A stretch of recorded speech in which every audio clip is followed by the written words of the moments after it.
want to welcome everybody to my channel, The Candy Shop. I am so excited. The Candy Shop. So this is my story time, The Candy Shop. Hello and welcome to The Candy Shop. I am Candace and this is The Candy Shop After Dark. So how is everyone doing out there? I want to say thank you to all my new subscribers. Thank you for supporting me. You are now sugar babies. So hello, sugar babies. And let's get into it. So tonight I wanted to talk about Chloe Bailey in her new video. Hey, Evangelist, and hey, Queen of Cheesecake. But Chloe Bailey, her video is giving me life. Hey, Nikki Pooh, her video is giving me life. Now, I know a lot of people think that the video is very trashy. I've seen people say it's trashy, but I don't think it's trashy. It is giving me a little Beyonce. It's Beyonce-esque, but I wouldn't just say, oh, it's just flat out, oh, this is Beyonce. I didn't get that.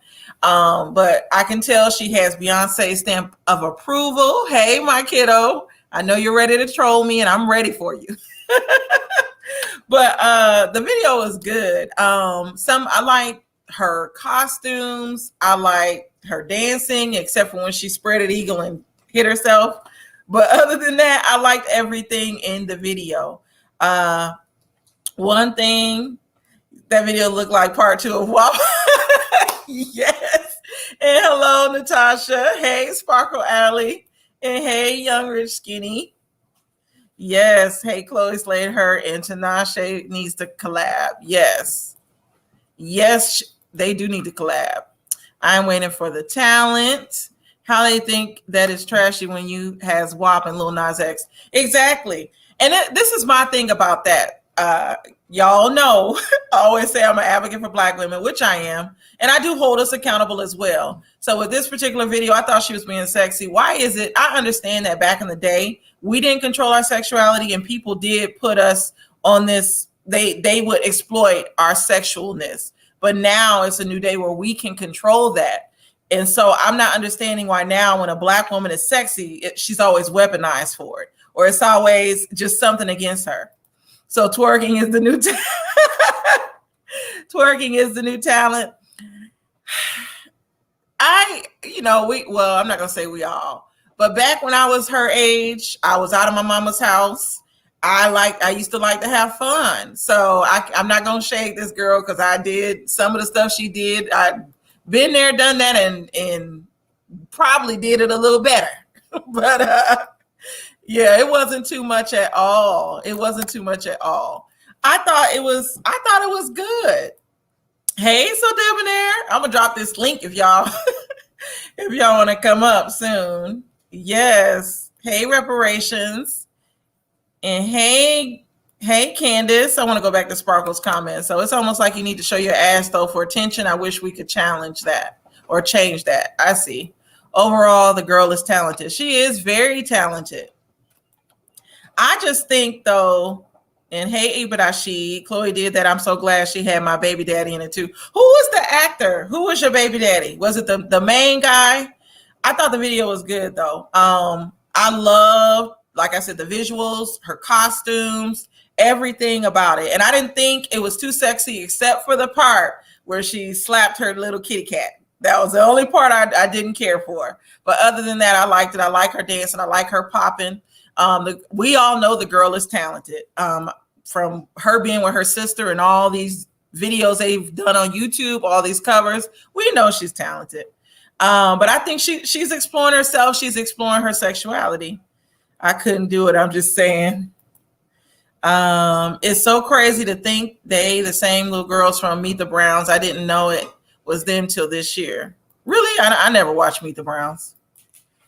Attention seeking too much. I'm surprised how many people were underwhelmed with the video. I love the song in the video. I love the song too. And it reminded me, and I know people keep comparing it to Beyonce, but it sounded a little bit like Rihanna to me too. Rihanna has a song on one of her past albums that has that same little, I don't know if it's a Jamaican beat or what, but it reminded me of a Rihanna song.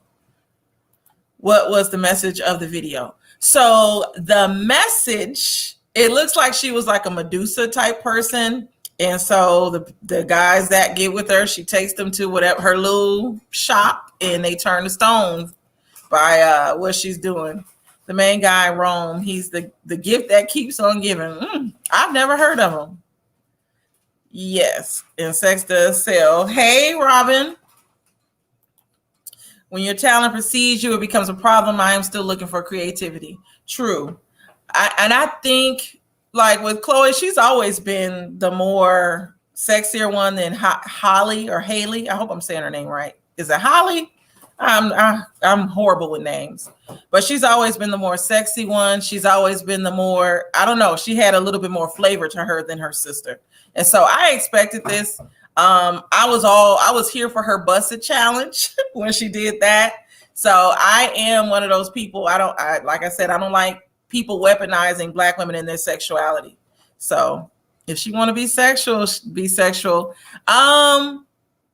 Yes, make sure you hit that like button. I will say this, with moving forward in her projects to come, I just hope this doesn't pigeonhole her in her career.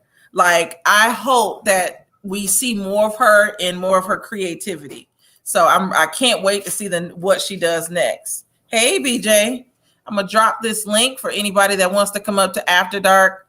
This is like just my little freestyle show. We can talk about Chloe. She's young and free and comfortable in her body. I love it. People say the same about Janet, and she's the GOAT. Exactly. I definitely agree. People say the same about Janet. They've said it somewhat about Beyonce, because I know people were saying this is like beyond Beyonce. But I've seen Beyonce get nasty too, especially in her more recent albums. Peace and praises. Happy to join the late night vibes. Thank you, Golden Crown.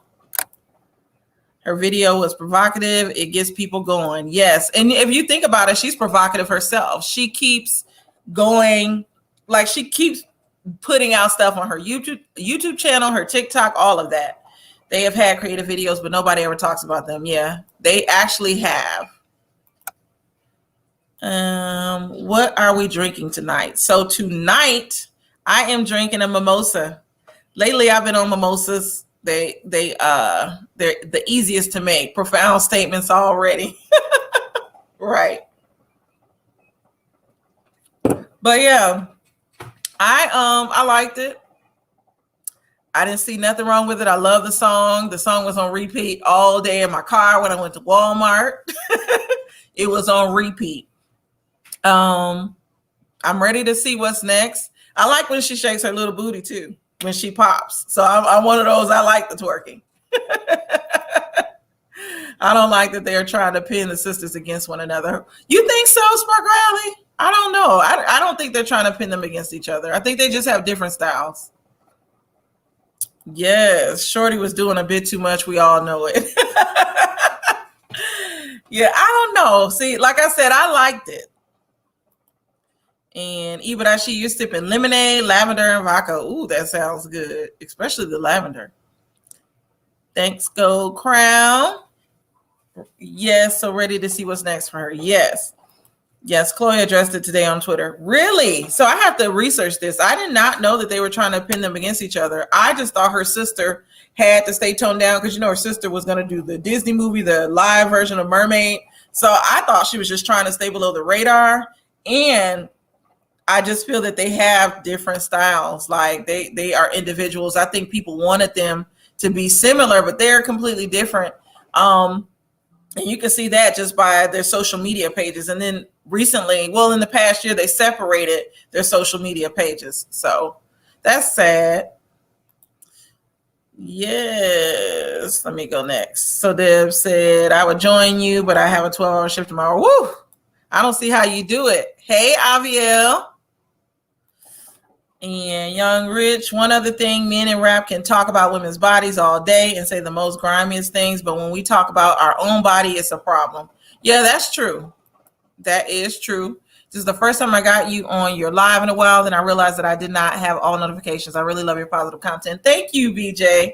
Thank you so much. So, Chloe, I definitely want her to keep doing it. I thought it was good. I did not think it was trashy. She is a bit extra at times, but I love it. I love the video. And then Miss Tina was in there looking. Some people have said she looked scary. I think they were being disrespectful by saying that she looked scary. She looked good to me in the video as well. Even as she said, they pit them against each other each time they compare, or every time they compare them, like Beyonce and Solange. The public does it constantly. That's sad that they do that. Yes, Chloe seemed more risque than her sis. Yes, she did. So, what is her, speaking of her sister, other than The Little Mermaid, what music is her sister putting out? And yep, I enjoyed it as well. So I want to know what her little sister is up to, because I don't follow the sister. I just follow Chloe. I'm happy that her and Normani will be performing at the VMAs. Yes, I am happy that Normani is performing as well, because it was controversy with that. They were trying to say it was colorism. Oh, thank you, So Debonair. Thank you. But it was controversy with Normani. It was like they weren't trying to let her perform. I feel like she's very underrated. She is very talented. She can dance as well, and she can sing. I hate that her career hasn't taken off, and I do feel like there's a little bit of colorism there as to why her career has not taken off. Yep, the video was visually good and very high quality. I definitely agree. So I can't wait to see the VMAs. What else do y'all want to talk about? I did want to talk about the whole, well, before I move on to that, Nikki Pooh said, here we go again, black folks being judgmental. The video was fine. Yes, the sister will be twerking in the dark. Right. I don't even, to be honest, her sister don't even look like she twerks. She don't look like she twerk at all. But did her video and song remind you of Normani Wildside vibes? It gave me that in a good way. Yeah, it actually did. I agree. I definitely agree. These comments are going fast. Yes. But I want to talk a little bit about the Tasha K situation with R. Kelly and this in the lead attorney. So the first thing, I know we talked about this a few days ago, but the first thing is, do you guys think this will really mess up the court case? And Sparkle Alley said, word on the curb is Chloe is dating Future. I hope not. Please don't mess up my day with that. I hope Chloe is not dating Future. I hope she is not dating him. Hey, 901 Don Diva. But with Tasha K and everything that has come out with her paying this officer to get the transcripts from R. Kelly in jail, do y'all think it's gonna mess up? No, I'm the dark. What's a debonair? Hell no, not Future. Exactly. Yes, subscribe and hit that notification bell. And no, Chloe, don't do it. So Gold Crown said, I will not mention my drink on another Interactive Sisters platform. You sip it, I'm about to admit it. I refilled the effing cup. I might got a problem. Party. Yeah, Haley, yeah, she does seem like she's neo soul. Could it be a mistrial? Yeah, that I'm thinking it could be, going back to the R. Kelly situation.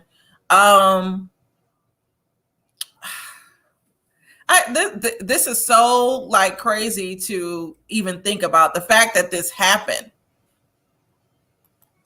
Tasha K is under pressure, hence why she went off on the lawyer, but later apologized. Yeah, so I wanted to get into that. So she goes off on the lead attorney. She talks about the women he dates, his sex, how in high school, I guess he was the guy that black women did not desire or something like that. It was, the whole going off was so weird. And then the next day she came back and said she apologized for dragging him. When she thought about it, she realized she was wrong and she shouldn't have took it that far.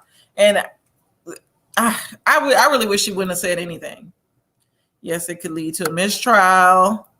Tasha K is unhinged. Yes, that's the exact problem. She definitely seems unhinged. She is like just snapping for no reason, and she needs to really just lay low, get with her lawyers. I know she said she had the lawyers for Cardi B. She needs to definitely get with her lawyers now for legal advice. And I wouldn't be making all these statements online if I were her. Dang, did he talk bad about her or something? WTF? No. All he did, 901 Don Diva, is he did go on his platform now. On his platform, he talks about issues that are in pop culture and he gives legal advice on it.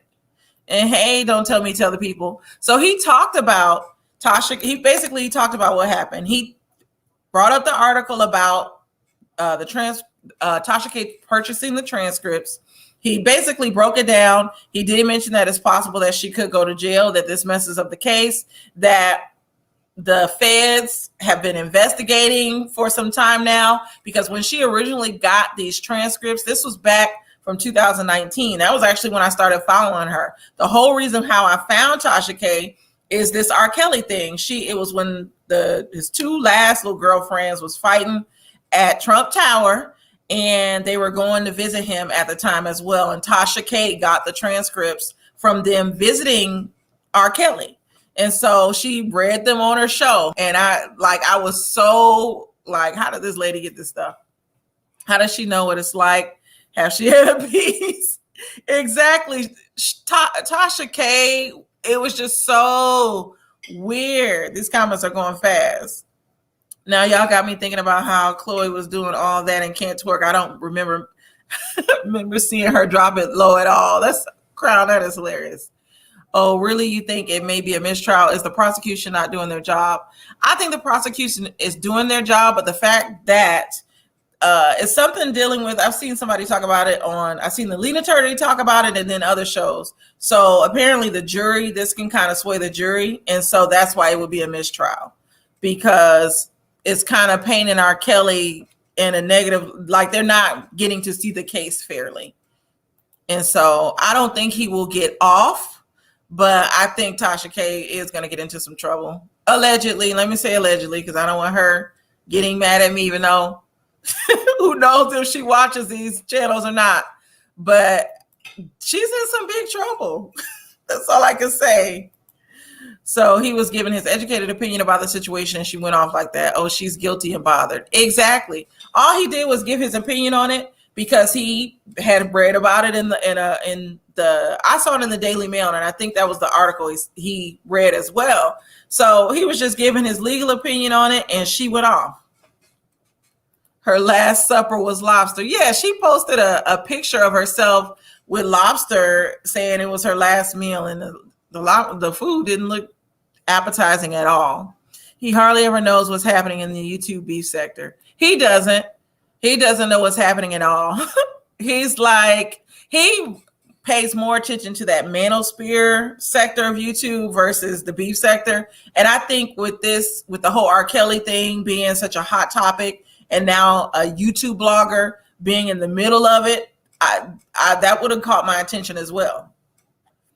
And now someone has committed perjury too. Oh, wow. Where's your, yes, I do need my allegedly banner. I made it the other night. So this is a mess at the candy shop. A hit dog will holler. That's why Tasha K is mad. Exactly. She's very mad. And she's like speaking out and talking crazy at a lot of different people that I never knew she even paid attention to. So she is definitely guilty. On my last show, we talked about whether or not, it was me and So Debonair, we talked about whether or not she, for one, vetted the person, and two, whether or not she knew that it was illegal. She had to know it was illegal to get this information. I still don't know why she would put herself in jeopardy. Like, you're risking a lot for this, and I just don't know why she was so dumb to think that it wouldn't be traced. Nikki Pooh says she did what a lot of people do, and that is react and not check facts. Her winos ran with the gossip. The thing is, she had the facts. She had a credible source, which was the officer in the prison. The problem is she illegally obtained the information. And so what happened was the officer was going to work, pulling up the records of people that visited R. Kelly. She was pulling, I guess, the recordings or the transcripts from the calls that he made. This person was pulling it up on the computer. It was a woman officer pulling it up on the computer, emailing it to herself, printing it out, and sending it to Tasha K. And they caught her where she was going in every single day doing this, allegedly. So it's a mess. Q, where are you? Get in here, sir. Keaton, I saw, is at a wedding. He's at a wedding tonight with his family. I saw it on IG. Yes, he's at a special event. I should have said special event. No, I'm talking about going off on, oh yeah, the lead attorney. Yes. She, with the lead attorney, I think she was just mad that he was talking about it, period, because, you know, his platform is getting very big. And so it's a lot of people. It's like she doesn't want anyone discussing it at all. And I know with his platform being so big with him, she was more mad about him saying that it's a possibility that she's going to go to jail. And so I think she was way mad at that. Yes, the officer conveniently retired when all this stuff came out.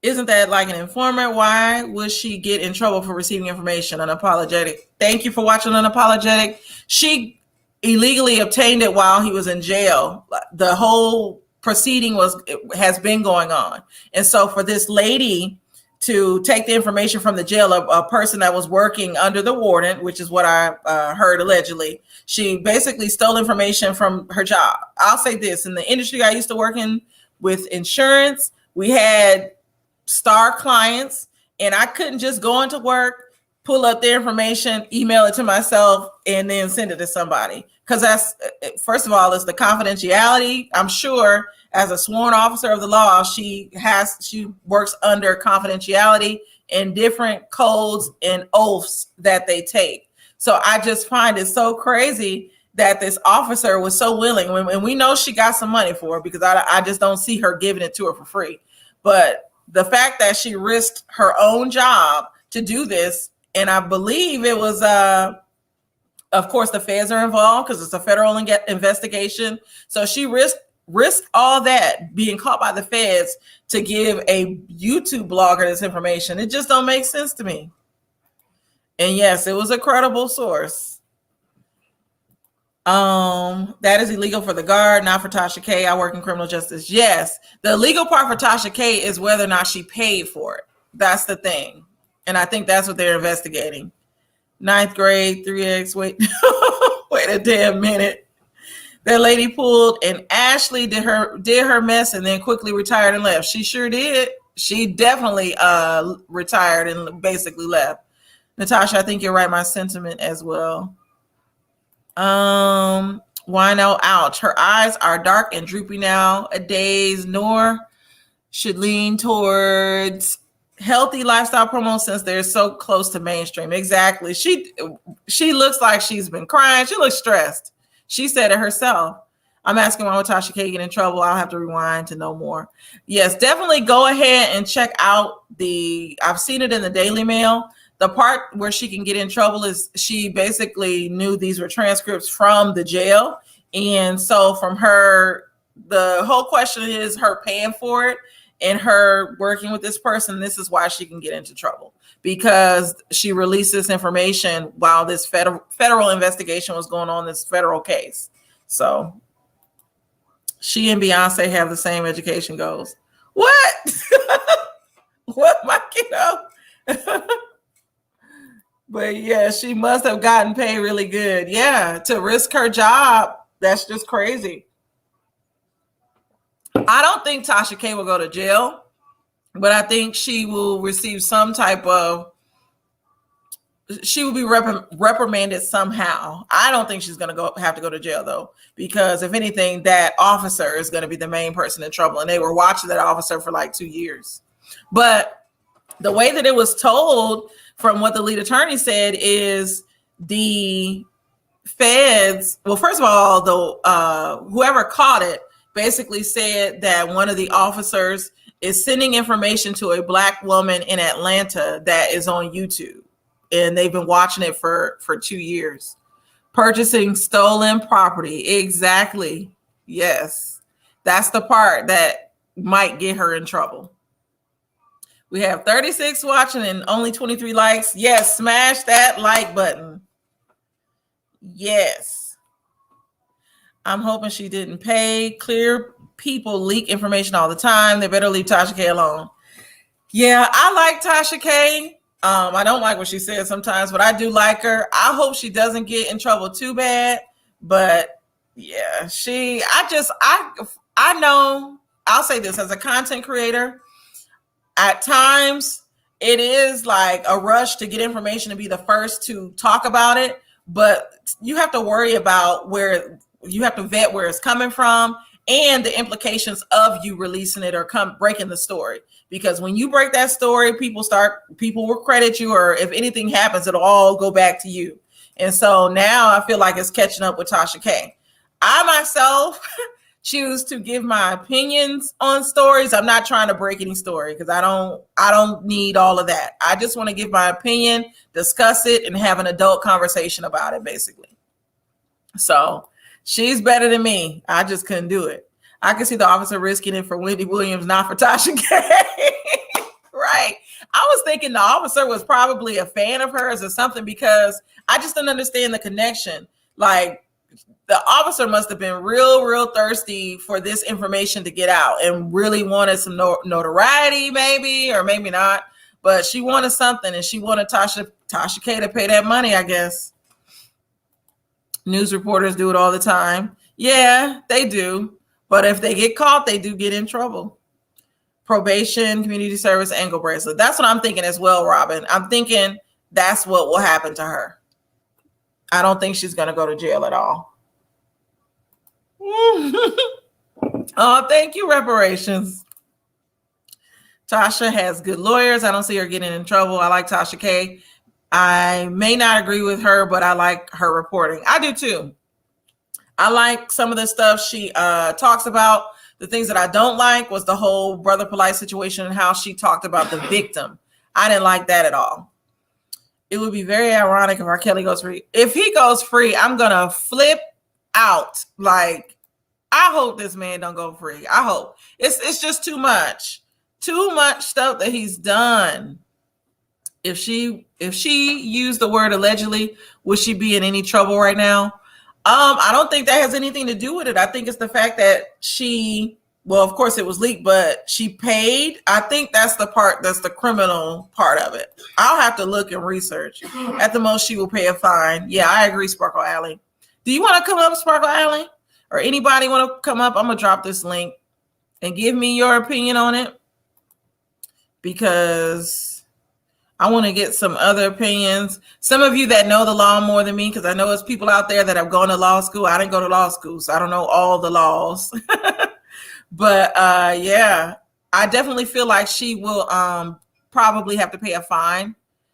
I don't think anything will, I don't think nothing else will happen to her. I just hope R. Kelly does not get a mistrial. Me too. I really hope he doesn't. I watched Tasha and Tanya twice. Free Tasha K. I'm cooking, but I will definitely come up in a moment. Okay, cool. How she obtained the information is a question. Yes, that's the part that the lead attorney was talking about. It's about her, whether or not she knowingly received it, basically knowing that it was illegal. And that goes to, basically, they have to determine if she knew that this person that gave her the information actually worked for the jail. I knew that was an issue. And then the fact that she paid for it. Her leaking it, I don't think that's the biggest thing, like her putting it on her show. It's basically how she got the information. Because, like, I think Nikki Pooh said it earlier. Yes, where is K-Stone? Nikki Pooh said it earlier. It's all about the, what did you say earlier? I lost my train of thought, Nikki Pooh. But Nikki Pooh said the purchasing of the stolen property, because it's technically stolen. Same, I hope R. Kelly do his bid. He seems so guilty of it all. If he goes free, TK will go to jail. Right, Nikki Pooh. Yes, but where is K-Stone? Because she knows the law. So this is very interesting how this is going to unfold. I hope he gets off. I got my Spanish guitars in my ear. Maybe next broadcast I got to be sharp. Gold Crown, you're funny. Yes. So that's all I have to say on that subject. If Sparkle Alley wants to come up and talk about it, or we can. I did want to talk about R. Kelly, a little bit more, the actual crimes that he committed. I feel he committed them allegedly. Because we talked about this the other night. Nikki Pooh was in the conversation. I think it was Monday night on Don't Tell Me, Tell the People. With R. Kelly, a lot of people do feel like he's being railroaded. But my thing about the whole R. Kelly situation in this trial is, to me, he is a predator. It's like we have the video of him messing with the little girl. It's been so many witnesses that have come out and talked about it. So I can see if he was just somebody that they were railroading that did not commit these crimes. But this man committed these crimes, and he's a predator. He's hurt so many people. We don't know what this has done to people mentally. And the fact that, because I know people will try to say, well, he was abused as a child as well. So that right there, knowing whatever he went through as a child and what it caused in his life, the fact that he knowingly just continued to hurt other people versus getting help, I don't have any sympathy for him. And I'm sorry, I know that's the unpopular opinion. Hey, Nikki Pooh. You're muted. I'm gonna unmute you. Or I can't unmute you. Unmute your mic. You're muted. Let me see. And I'm gonna put up some. Hello, can you hear me? I was trying to stop the other stream because you clicked me in so fast. Yes. So first of all, how are you doing? I am great. So I know your thoughts on R. Kelly. You feel like he's being railroaded by the system. See, now this is where I see people take it and run with it. This is not. I am not this. I'm only talking about this federal case right here. That's all I'm talking about. He still has 2 other trials that he has to go through for all the other acts. Okay. So in this federal case in New York, I don't agree with that at all. This is the one with the RICO charges and all of that. I have a problem with that because you are now opening doors for them to pull this maneuver on just about anybody that's got a business, and I just don't like the way that that's being used. Now, he got 2 other trials that regardless of what happened to this one, he still got 2 other ones to go through, so that's something totally different. But in this case right here, I just don't see it. The RICO stems from him having this enterprise. Basically, he had this enterprise of this group of people that was on Sparkle Alley's here. I'll pull you up, I guess, whenever you're ready, Sparkle. I see her sitting right now. Queen of Cheesecake. I was going to say Queen of Sugar. Ooh, and so Debonair said hello as well. Hey, hello, Deb. I'm never up here when he's up here, hardly. I know. So the RICO charge, though, stems from when you listen to how his employees, I don't know, Sparkle, you ready? I'm here. Okay. So the RICO charge stems from his employees basically vetting girls for him. He had employees like covering up different things where it seemed like a pimping enterprise, allegedly. And so they're trying to compare it to something of like a pimp in sex trafficking and bringing girls across state lines, underage girls, as a business. So that's, the feds have built this case against him based off of that. And you think it's unfair. Sparkle, how are you doing? What are your thoughts on all of this? Sorry, I'm over here meal prepping. My thoughts on it, I mean, I understand Nikki Pooh did educate me, because when she did educate me, I went back and I saw her point of view, which was what they're trying to place charges on. There's no proof. And I will say she had a point. I will also say, I also understood her point where she's saying, like, look, we can't. I understand everybody's personal opinions and feelings about the situation, but we can't just go along and get along with this situation, because this case can also be put upon other brothers, and that could definitely be detrimental to our culture as well. But at the same time, I guess because I am looking at it from a personal standpoint, I feel as if, again, and it sounds bad to say this, whatever the system has to do what they got to do to make sure this man doesn't put his hands on an underage teenager again, that's just what it is. But then again, like I said, I understand where Nikki Poo is coming from, because people do have sons, and their sons could be in the same exact situation. So that's my point. Mm-hmm. I don't know. I just I do kind of see what Nikki Poo is saying, and definitely he needs to be charged in these other cases. But I look at his, like, he had a real system, and so the proof is all of his workers and employees coming and testifying about the enterprise that he had. Now it may come off weak, but I really want to see what the evidence is that they have, other than the witnesses, what other evidence that they have. So I'm interested to see about that as well. Yeah, Oh, go and ahead. I just don't like the fact that he's being referenced and getting paid and making money off of, one of the biggest albums this year, which is the Drake album. And I understand that we can't get around R. Kelly's music. However, if you're a musician, there's ways that you can also make a great album without paying somebody who should not be paid, especially when they're in a legal suit for things that, you know, you get what I'm saying? Yeah, or they can donate his money to the victims, his cut, or donate his money to survivors of sexual assault or something. Even That part. even prisoners that work in prison, they make money as well. So if he's doing a job, and he should get paid for his, regardless of how we feel about the person. If he's doing a job, he should get paid for it. Period. I mean, he's earned that part. I mean, But at the same time, we might not morally like him, like his sexual preference. We might not like none of that stuff. But if the man worked and he wrote a song, and if somebody else is getting paid from that song, he should get his cut. Period. Because he could do the same thing in jail. He could write songs while he's in jail, and people use his music still.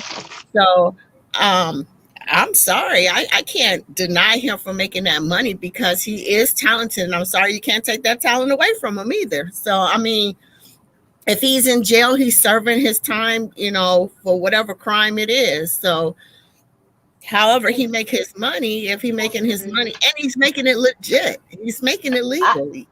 I agree with Candy. I feel as if the money should bypass him and go straight to his victims. In my opinion, I don't think the money should go to him. Yeah. And I agree with my kiddo with this 1 cent per license plate. She is so crazy. I want to go back to the Drake part. So he produced some of the songs on Drake's album, Sparkle Alley. Yes. He's Drake used one of the beats or something like that, because this man has done so much.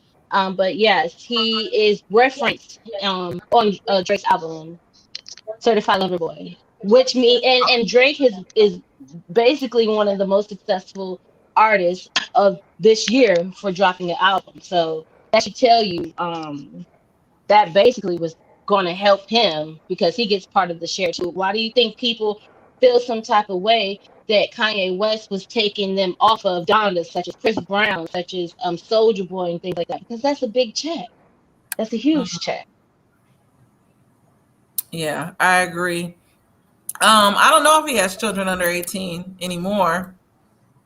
Do y'all know if he has children under 18? And hey, Evangelist Val. From what I know, the youngest child was on a reality show with the mother, I believe, and she was the one that attempted, suicide as of recently, because of her father and the negative attention that she was getting due to her father. You remember the little girl? She's not little anymore, but she wanted to be an artist, but she felt as if she couldn't break out the way she wanted to due to her father's action. So she even kind of shunned her father, Yeah. Yeah. Now I do. I'm fine with his money going to his kids, but with him benefiting off of it any other way, I'm not. I don't agree with. But with his children, I don't. They can do whatever they want. His children and the victims, whatever is decided. I used to be a big R. Kelly fan, but I was very disappointed. I think the thing that really got me was the Surviving R. Kelly, because in college I knew about the sex tape, all that. I never watched it until after college when I was like a full grown adult, and so I was disgusted then. But I still listened to his stuff after I saw Surviving R. Kelly and how it was so many victims and the pattern. I just became disgusted, and then when I listened to his music, I felt like he was singing to children. And so I guess I will never, I don't know. I'm not trying to be evil or hateful or anything like that, but I really don't care what happened to him. I just don't think he deserves anything, if Yeah. black man or not. But that's just my opinion, though. A lot of people, they take their own experiences and they lump it into others' experiences, and then it becomes an emotional situation. Me personally, I could separate the music from the man. When I heard his songs, I wasn't singing to no children or whatever.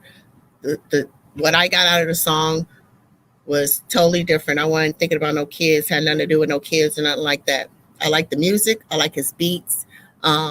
So it didn't mean that for me. His music didn't mean whatever it meant for him. It didn't mean that for me. And that's any song besides even art. It doesn't even have to be R. Kelly. Any artist. If I like a song, it doesn't necessarily hit me the way that they're singing it and it's for them. It means something totally different for me. So I can separate the music from the man. Yeah, it's a lot of people that actually can. Yeah, for myself, especially because he has so much music out there, though, things that he's produced. When I hear his songs in particular, though, that he sung is certain songs like Seems Like You're Ready, Bump and Grind. I don't know. I just they don't touch me anymore like it used to. And Right. Even that scene from Players Club when Diamond was dancing to it, I just cringed now. I'm like, I don't like it. Yeah. I don't like it. It doesn't sit well in my spirit. And I never thought I would be like that because, like I said, after I saw the sex tape as an adult, I still listened to him. I guess I don't know. I didn't want to believe it was him on that sex tape.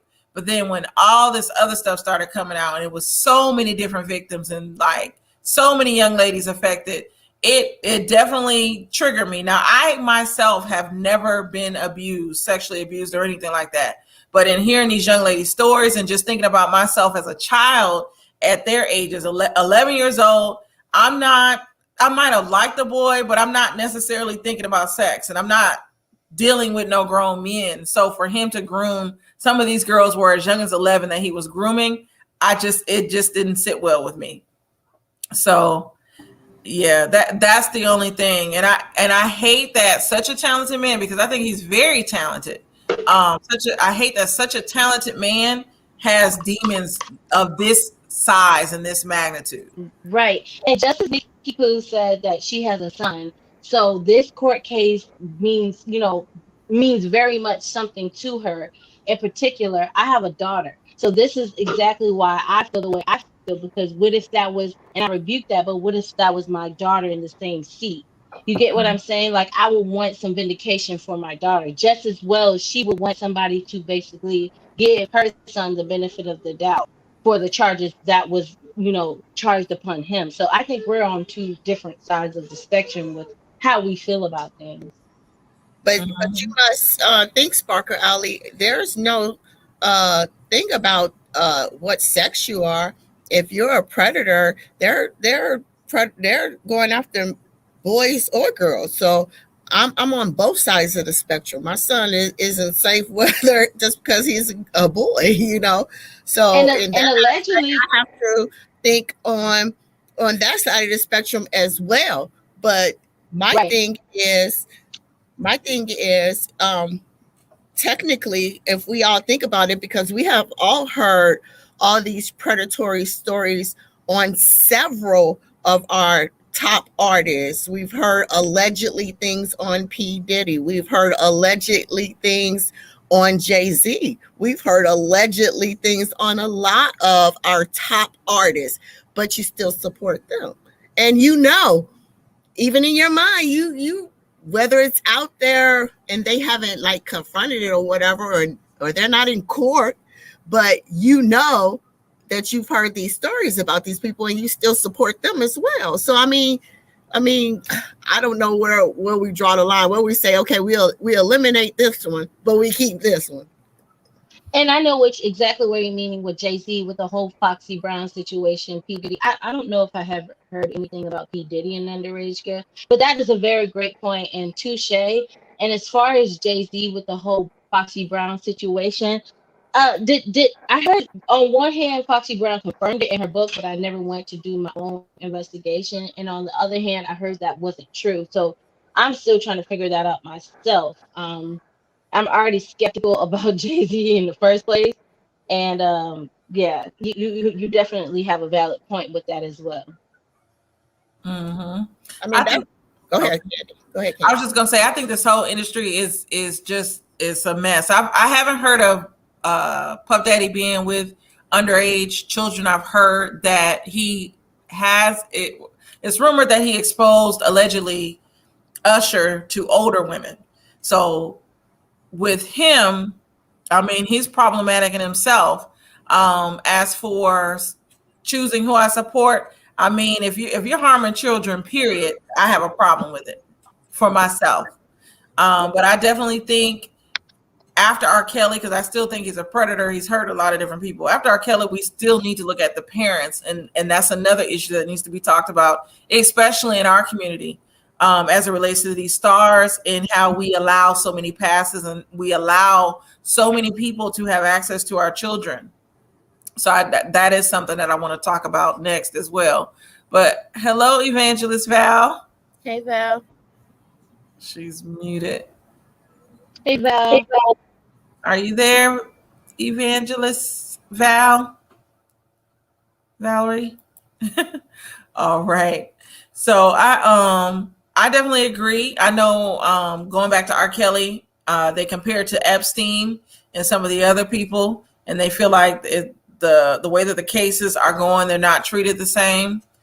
And that's something in itself as well. But I'm not worried about Epstein. I'm worried about the person that was a predator in our community that was hurting our children, boys and girls. So, but I get what you all are saying. I do want to read some of these comments. So Young Rich said, investigate them churches as well. Exactly. Gold Crown said, the shortcut on the road to riches is usually crooked. Yes, it is. Unapologetic said, well, ain't that pimping a child out to an adult if he let a grown woman seduce Usher? Yes, I've heard that allegedly. Yes, I heard that Usher or Puff Daddy definitely did that. And we definitely need to talk about the churches as well. R. Kelly is still alive, unlike Epstein. Yeah. So what are y'all thoughts? Y'all are both muted now. So let's get into, I do want to have this discussion. Let's talk about the church and the things that go on in the church. I don't know.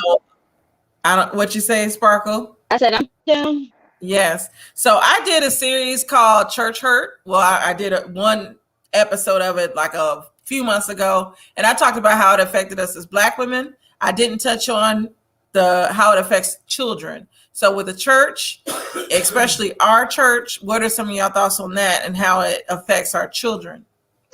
I think with the churches, that's supposed to be a place where people are supposed to feel comfortable. That's a place where people are supposed to not even try to second guess anybody's intentions, because we're all there to be healed. We're all there to spread positive love, and we're all there to uplift, his name. However, I have seen some things. I don't want to get too deep personally in some things that I recently had just went through, but I have seen some things where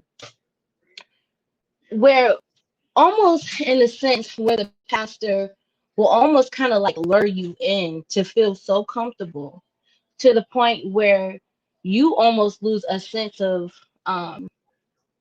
discernment because you put your trust so much into this man and this building where you're supposed to feel safe, to the point where you don't even know what you're walking into until you have to wake up. And that's the sad part. It's the fact that we are looking for somewhere to go to feel comfortable. And sometimes we don't know what we're walking into. Sometimes we're walking into the same very place that we're supposed to be trying to escape, in my opinion. Not for all churches, but for a lot of churches, I will say. And that's why there are so many people who are church hopping, because they see something, and instead of them saying something, or maybe they are saying something, they just choose to jump ship to find another home for them. Mm-hmm. I want to go to So Deb's comment. He said there are so many grown men from the church that prey on little boys. I could write a book. Oh, I've known it for many, many years. I come out of the church, and the church that I'm a part of, well, that I once was a part of, that was a common thing in our denomination that would happen. And so it is sad. Not only did they prey on little boys, they preyed on little girls as well. They just preyed on children, period, the most vulnerable people. And I didn't like how in the church, for some reason, parents tend to just put so much trust in these leaders. It's almost like a cult at times. And so, what were you going to say, Nikki Pooh? We also got to think at a time. So like in my mom's generation, they were taught to keep things quiet. They didn't talk. You didn't take your business to the street, So in that whole generation, everything was hush hush. Well, we're in new times now. There's no excuses now. We already know that it happens in the church. It happens in the school. We know what happens if you want to be a star. If you want to go be an actress, or if you want to go be a singer, we know the possibilities and things that may happen in order to go and travel these roads. There is no excuse. Absolutely. This should not even be happening anymore because it's so open now. It's so talked about now. This should not happen. It just shouldn't. No parent should trust anybody with their kid, period, because we already have seen it's open. It's talked about now. It's talked about that your best friend could be the one messing with your child. It could be a relative messing with your child.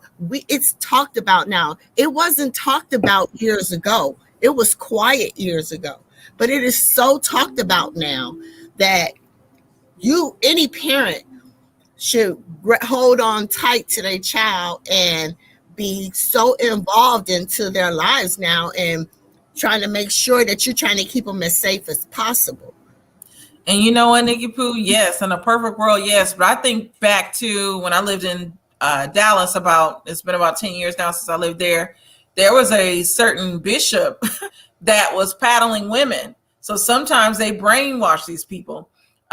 Basically, this bishop he was spanking, paddling the children and then women. He was going and giving counsel to these women. He would drug them, sodomize them with brooms and all types of things, and paddle them as well. And he used the Bible to do this. And it's just the fact that I just don't know how these women just followed this man. I understand that in the Bible it says, touch not mine anointed, and you're supposed to respect your pastor and all that. But it's like, where do we draw the line? So it still happens. If a parent is bought into the church, it's like it's very hard to protect that child if that pastor is crooked, even today. I'll say that. I want to read some of these comments. Young Rich said, I know a pastor that had 15 allegations and is in jail now and is still not showing any remorse and saying he is innocent. Yeah, that's what they do. Pastors are people. They say they have been called by God. We must pay attention and watch these people and listen to the words that come from their mouths. This is why. Yeah, to me, pastors are human. My grandfather was a pastor. I come from a family of pastors, and I definitely know how human they are. They are men first. So I've seen, not to say that the men in my family have just done these awful things, but I've seen that they are still men. They will always be men, and I just feel like they're past their second. I'll leave it at that. Gold Crown said, if the leaders of the church don't play that S, you don't see those two smiley, touchy old ends and those old ninjas in the congregation. True. Reparations said, what? Yes, they were paddling people. OMG, I think I know what you're talking about. Yep, that happened about 10 years ago. Yeah, Jim Jones 2.0. Yes, this pastor was paddling women. They follow that man in the same way MF's taking the shot. Brooms. Aretha, what's up? So what are y'all thoughts on that? With this organized religion in our community and how we deal with things instead of actually going to doctors, what do you all think about that? And while you answer, I'm gonna make me another drink. But tell me what your thoughts are on that. Wait, ask that question again. So with the way that the religion is now, and I lost my train of thought, the organized religion and how I forgot the last part. Basically, with our community and how we put so much faith in the church instead of going to get mental health and things and praying things away. What are your thoughts on that? That's what I was wanting to ask. Nikki, I watch go my first? church. Okay. I don't go to church anymore. I don't go to a building anymore. I get my word. I watch different pastors on television in the privacy of my own house. So I don't have to worry about those things. I agree. I do the same thing. I watch it. I feel like I am the church. The church is within me. And I feel a lot more secure with, watching it from my home or praying amongst my friends, and having personal relationships where I don't feel as so judged amongst people, or coming into a church where people are watching you and trying to get your backstory and trying to understand who you, because that's really what the church is. The church is messy nowadays. Not all churches, but the church is messy nowadays. They want to know who you are. That moment where they say, if you're new to the church, please stand up. That to me just signifies, who are you? Where'd you come from? Thank you for coming. But what's your backstory? And then people trying to figure out who you are and who you related to, and what you got going with yourself and things like that. And then it becomes a whole discussion. You become more of a discussion than why you're even there in the first place. And that's why I feel as if I can't just succumb to it. Sometimes I go in, but I'll go to a mega church where you come in and you pop out. You pop in, you pop out. I don't go to more of like small churches, because even though they say it's family orientated, no, it is family orientated. But at the same time, I've even seen some things as of recently when I hung out with a celebrity mom's church, and it just, to me, it just validated everything that I already knew. Like, you're not even supposed to feel comfortable with people who even come up to you and say, how are you today, sister? What you going through? People are prophesying. Hear me. People are prophesying instead of prophesying over you. And everything has become about money. And I feel like that's not why people come to church, not for money. People come to church for bigger issues. And that's what the church has become, where you paying tithes 3 times around, or you feeling like you got to donate 3 damn times, and they're trying to get to it. I see so much, to the point where I just feel like I am the church, and I bring the church to me instead of going to the church. And that's what I have to say about that. Yeah, I definitely agree with you. When I was going to church, right before I married my husband, my current husband, I've been married before. I was divorced, and at that time I was a single mom. Visiting churches, I used to hate it. With trying to join a new church, when I go in the church, for some reason they have an issue with young single women. I went into one church, the lady was like, this ain't the church where the women in the church is sleeping with the pastor, and she went into this whole spiel, and I never went back again. Like, I don't have time for it. I do want to get to Sodeb's comment. He said, you have to think of the brainwashing of some churches. Think about how many women are married or dating gay men, knowingly fighting what they know because of the church. Oh yeah, that's very apparent.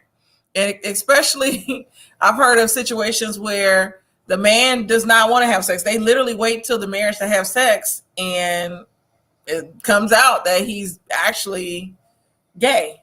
So it's so I just hate that all of this happens in our community, and it's not helping the situation. Some of these other comments, we have it all at our fingertips. However, these days, trust is eons away. Um, Reparation said, I agree. Pooh and Sparkle, same. Yes. I don't believe in organized religion, but I believe in prayer, my relationship with God, and common sense. Yes, evangelist. And yes, find your space and pray. Where did I go? I feel like I lost the spot. Okay. So most of the cases are dropped because the statutes have run out. Trust is forever away, but we need people. So yeah, all churches are messy because the people inside are all of flesh. It's not shade, it's a fact. Yeah, and I understand that. With the church, it's you're not gonna find, even though they are saved, everybody should be welcome because there are people going through things. But I just wish that there was more control and people really talked about what was going on in the situation instead of just acting like, I feel like you're just going through the motions when you go to church. No one's really getting saved. No one's really, I guess, pastoring the people. So that's my issue with church. I haven't been to church in about 2 or 3 years now. I still donate to my grandmother's church, but it's not for me. What were you gonna say, Nikki Pooh? And besides, most Black churches, it's like a job now. You can't just go to church, receive the word, and go home. No, you got to join choir, Sunday school, and then you be in church all day, and then they want to try and guilt trip you and say, oh, you giving to the Lord, you depriving the Lord, you don't want the Lord to put you on a time schedule, and that all ain't the truth. Yes.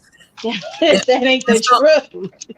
So Debonair said they are all trying to be mega churches. One church locked the members in the church until they've raised the offering they wanted. I've heard of that. I've heard of a church. I don't know if it's the same church, but I've heard of a church doing that, locking the people in the church until they reach the offering they wanted. Pulpit pimping preachers. Child, I walked into one church and saw an ATM machine in the entryway and turned my happy self right back around in my car. Oh yeah, those mega churches definitely have ATMs. Oh, F no, single mom going to church, you was a brave soul. Yeah, and the reason why I went to church, because I grew up in the church. So I'm like, oh, this should be good. I want to find a small church. Growing up, my family, we had a small church and we welcomed everybody. But as an adult, it was just a different experience for me in going to visiting churches. And so it definitely turned me away. I know my family would be upset with me now, but I can't do it. And that's why more of our people have become spiritual.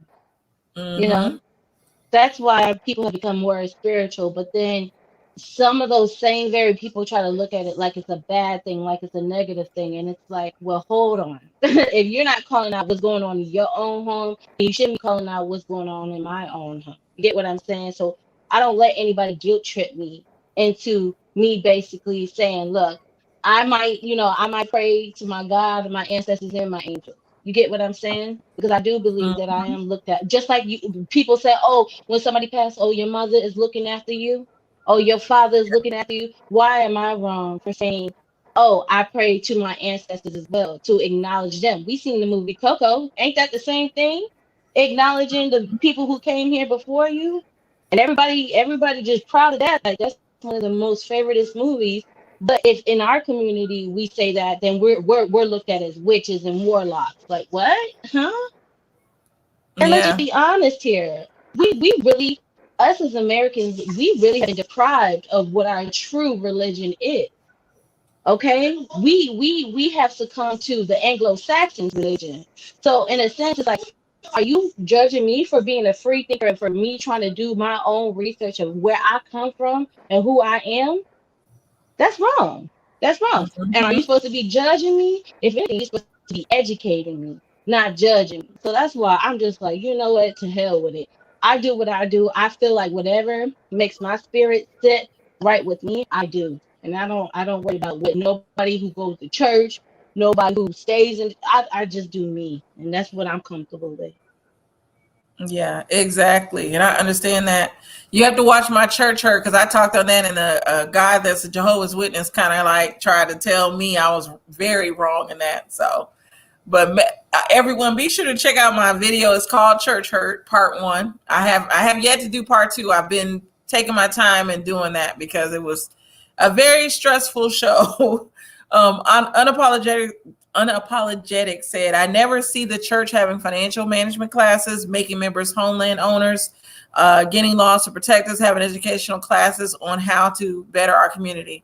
Yeah, I've seen some churches in the community, but with some of the other things you talked about, I definitely agree. So Debonair said, last service I went to, the pastor said church is like a hospital. In defense of the mess going on, it was a gift from God to me because I'm not sick every week, haven't been back since. Sankofa. Yes. I'm not afraid to have returned to my African traditions. I just threw the whole church away. I agree.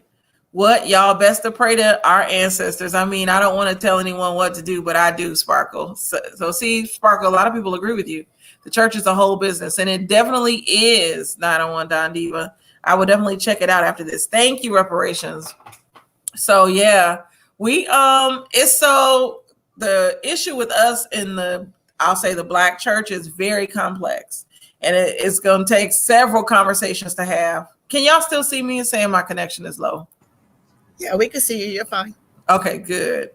But I can see this is a popular topic. So Debonair said, I feel like the main message from the Bible when Jesus entered as a new player on the field was to love everyone like you love ourselves. That's what I try to do. Exactly.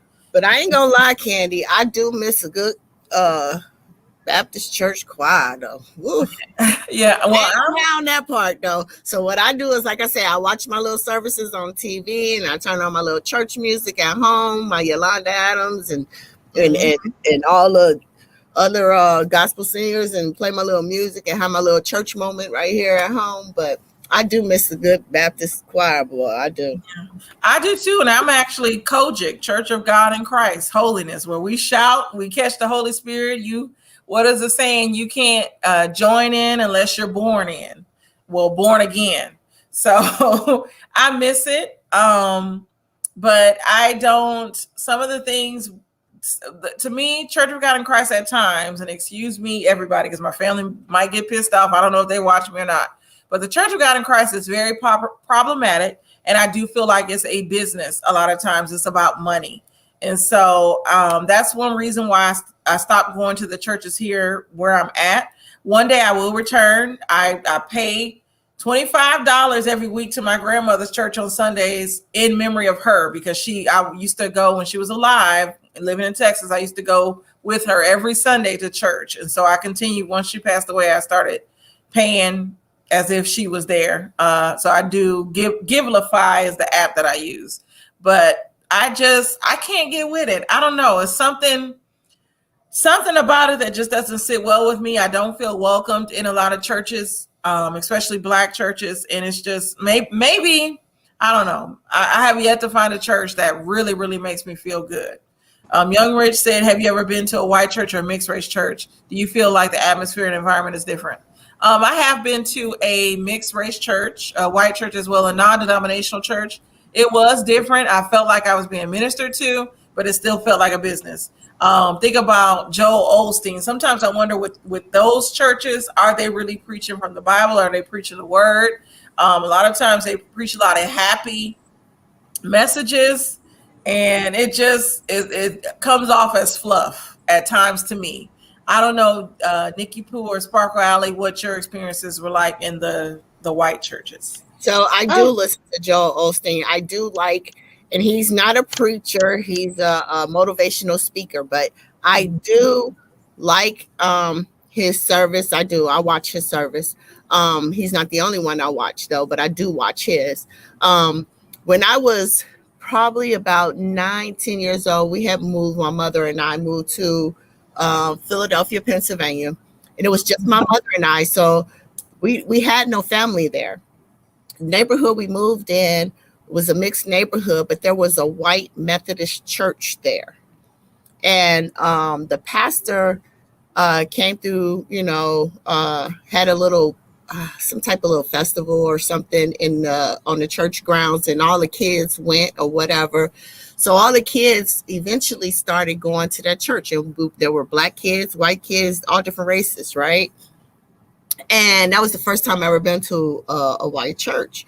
And I didn't know the different denominations. I didn't know what Methodist was. I didn't know, the difference was, though, it was kind of like a teaching church, because I learned the books of the Bible. I learned different stories.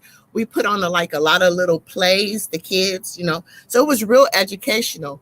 They also, what they used to do is they used to go and visit all these other different churches within probably about, it wasn't far, but it was driving distance, like hours away, right? And these communities used to take the kids, like they would put you in housing, and because they wasn't able to afford like hotel rooms for us to stay in, because we would go perform at their church. So members of the church would take so many kids, but each kid had a chaperone. So you was with an adult, and that chaperone probably had 2 or 3 kids with them that they were over.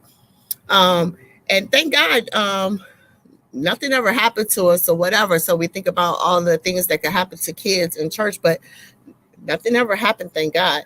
But and we did that, and it was so friendly. So it was very nice, something I've never done in a black church. And it was nice. I'm not going to say it wasn't nice, but the music sucked. I couldn't get with it. That's why I stopped going, because I couldn't get with the music. Yes, I agree, because I went to one and they were doing like the white choir. And I was like, what the heck is going on here? So yeah. But Reparations Act, was it called Awana? You talking to me? Yeah. No. Okay. Sparkle Alley, were you gonna say something? I've had the same experience as Miss Nikki Pooh. I felt, and I went as a kid. We went to a white church, and we we did plays. We did the same exact thing. I mean, the only thing that was really missing in the church was the music and the praise dancers. I get my feeling. I can get filled through church. I don't even need the sermon. I just need a good praise and worship. That's all I need. Give me the music, okay? That's all I need, and I can be good with that. But definitely, my experience was really a beautiful experience in the white church. Again, I do feel as if um I do feel as if there was something missing, but the overall message, I did not hear so much chatter amongst the people about other people's business. It would really be about the mission, the message, things of that nature. And it felt more family orientated than other experiences I've had in different churches. So I can say the same thing. And I don't want to feel like I'm sounding bad to say that, but that really was my experience, the same thing. I learned more, and I felt like I learned more how to be in the white church, and I felt like how I learned more how not to be in the black church, if that makes sense. Yeah, no, I definitely understand. In the black church, it's all about tradition, and you have to respect your elders and the mothers and all these other people. And I just remember I would have to I would conduct testimony service, but I have to give my testimony in church. And I'll just say this: a lot of times it felt so uniform, because you stand up, you say, first of all, I like to give an honor to God, the pastor. Like, you go through this whole thing, and it was fake. I will say this: one of the non-denominational churches I went to did this. Is it liturgical or this praise dance? I always get the wording wrong, but they did a praise dance, and it deals with like suicide, and that touched me because I guess the person was going down the wrong road, and so Jesus stepped in, and stop them before they were about to commit suicide. And that touched me. Like, that's the only thing I've ever seen in a non-denominational church that has ever touched me. I was about to cry because it was so like thought-provoking, and so it was just so meaningful. Were you about to say something, Sparkle? Yes, because I just recently had an experience, and like I said, I don't want to go too deep into it because, like I said, it's connected to a celebrity.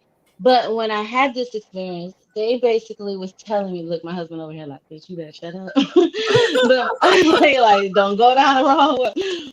But when I had this experience in a specific church, basically, I wasn't catching the Holy Ghost.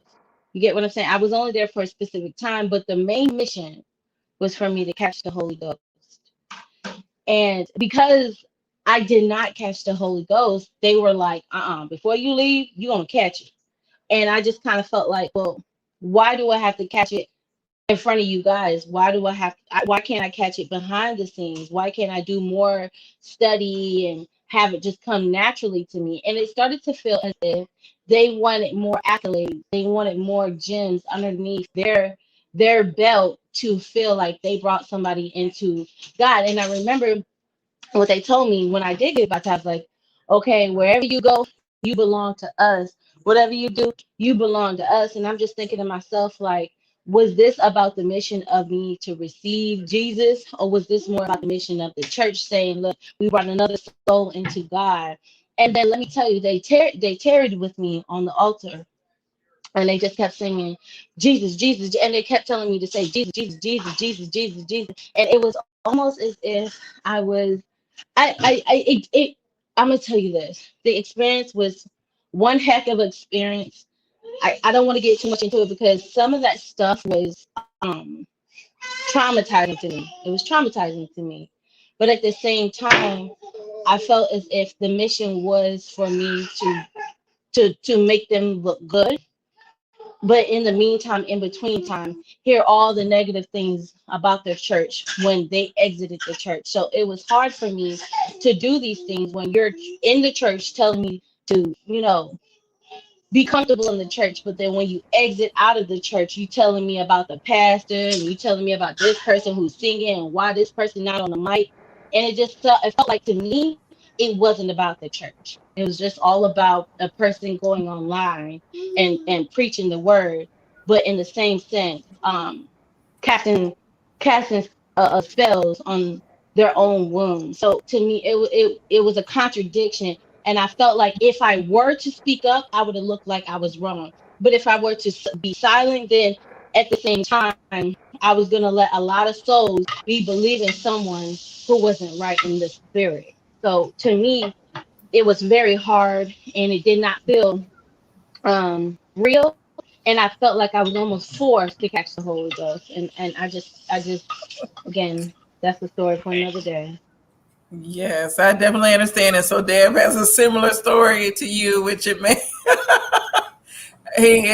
my husband tells a similar story. So Deb, he literally fell out on the floor, so they would stop trying to make him shout, as we say in our church. But so Deb said one church brought me to the front to make me catch the Holy Ghost, and I wasn't getting it. They wasn't gonna leave until I did, so I started jumping up and down and saying Jesus so I could go home.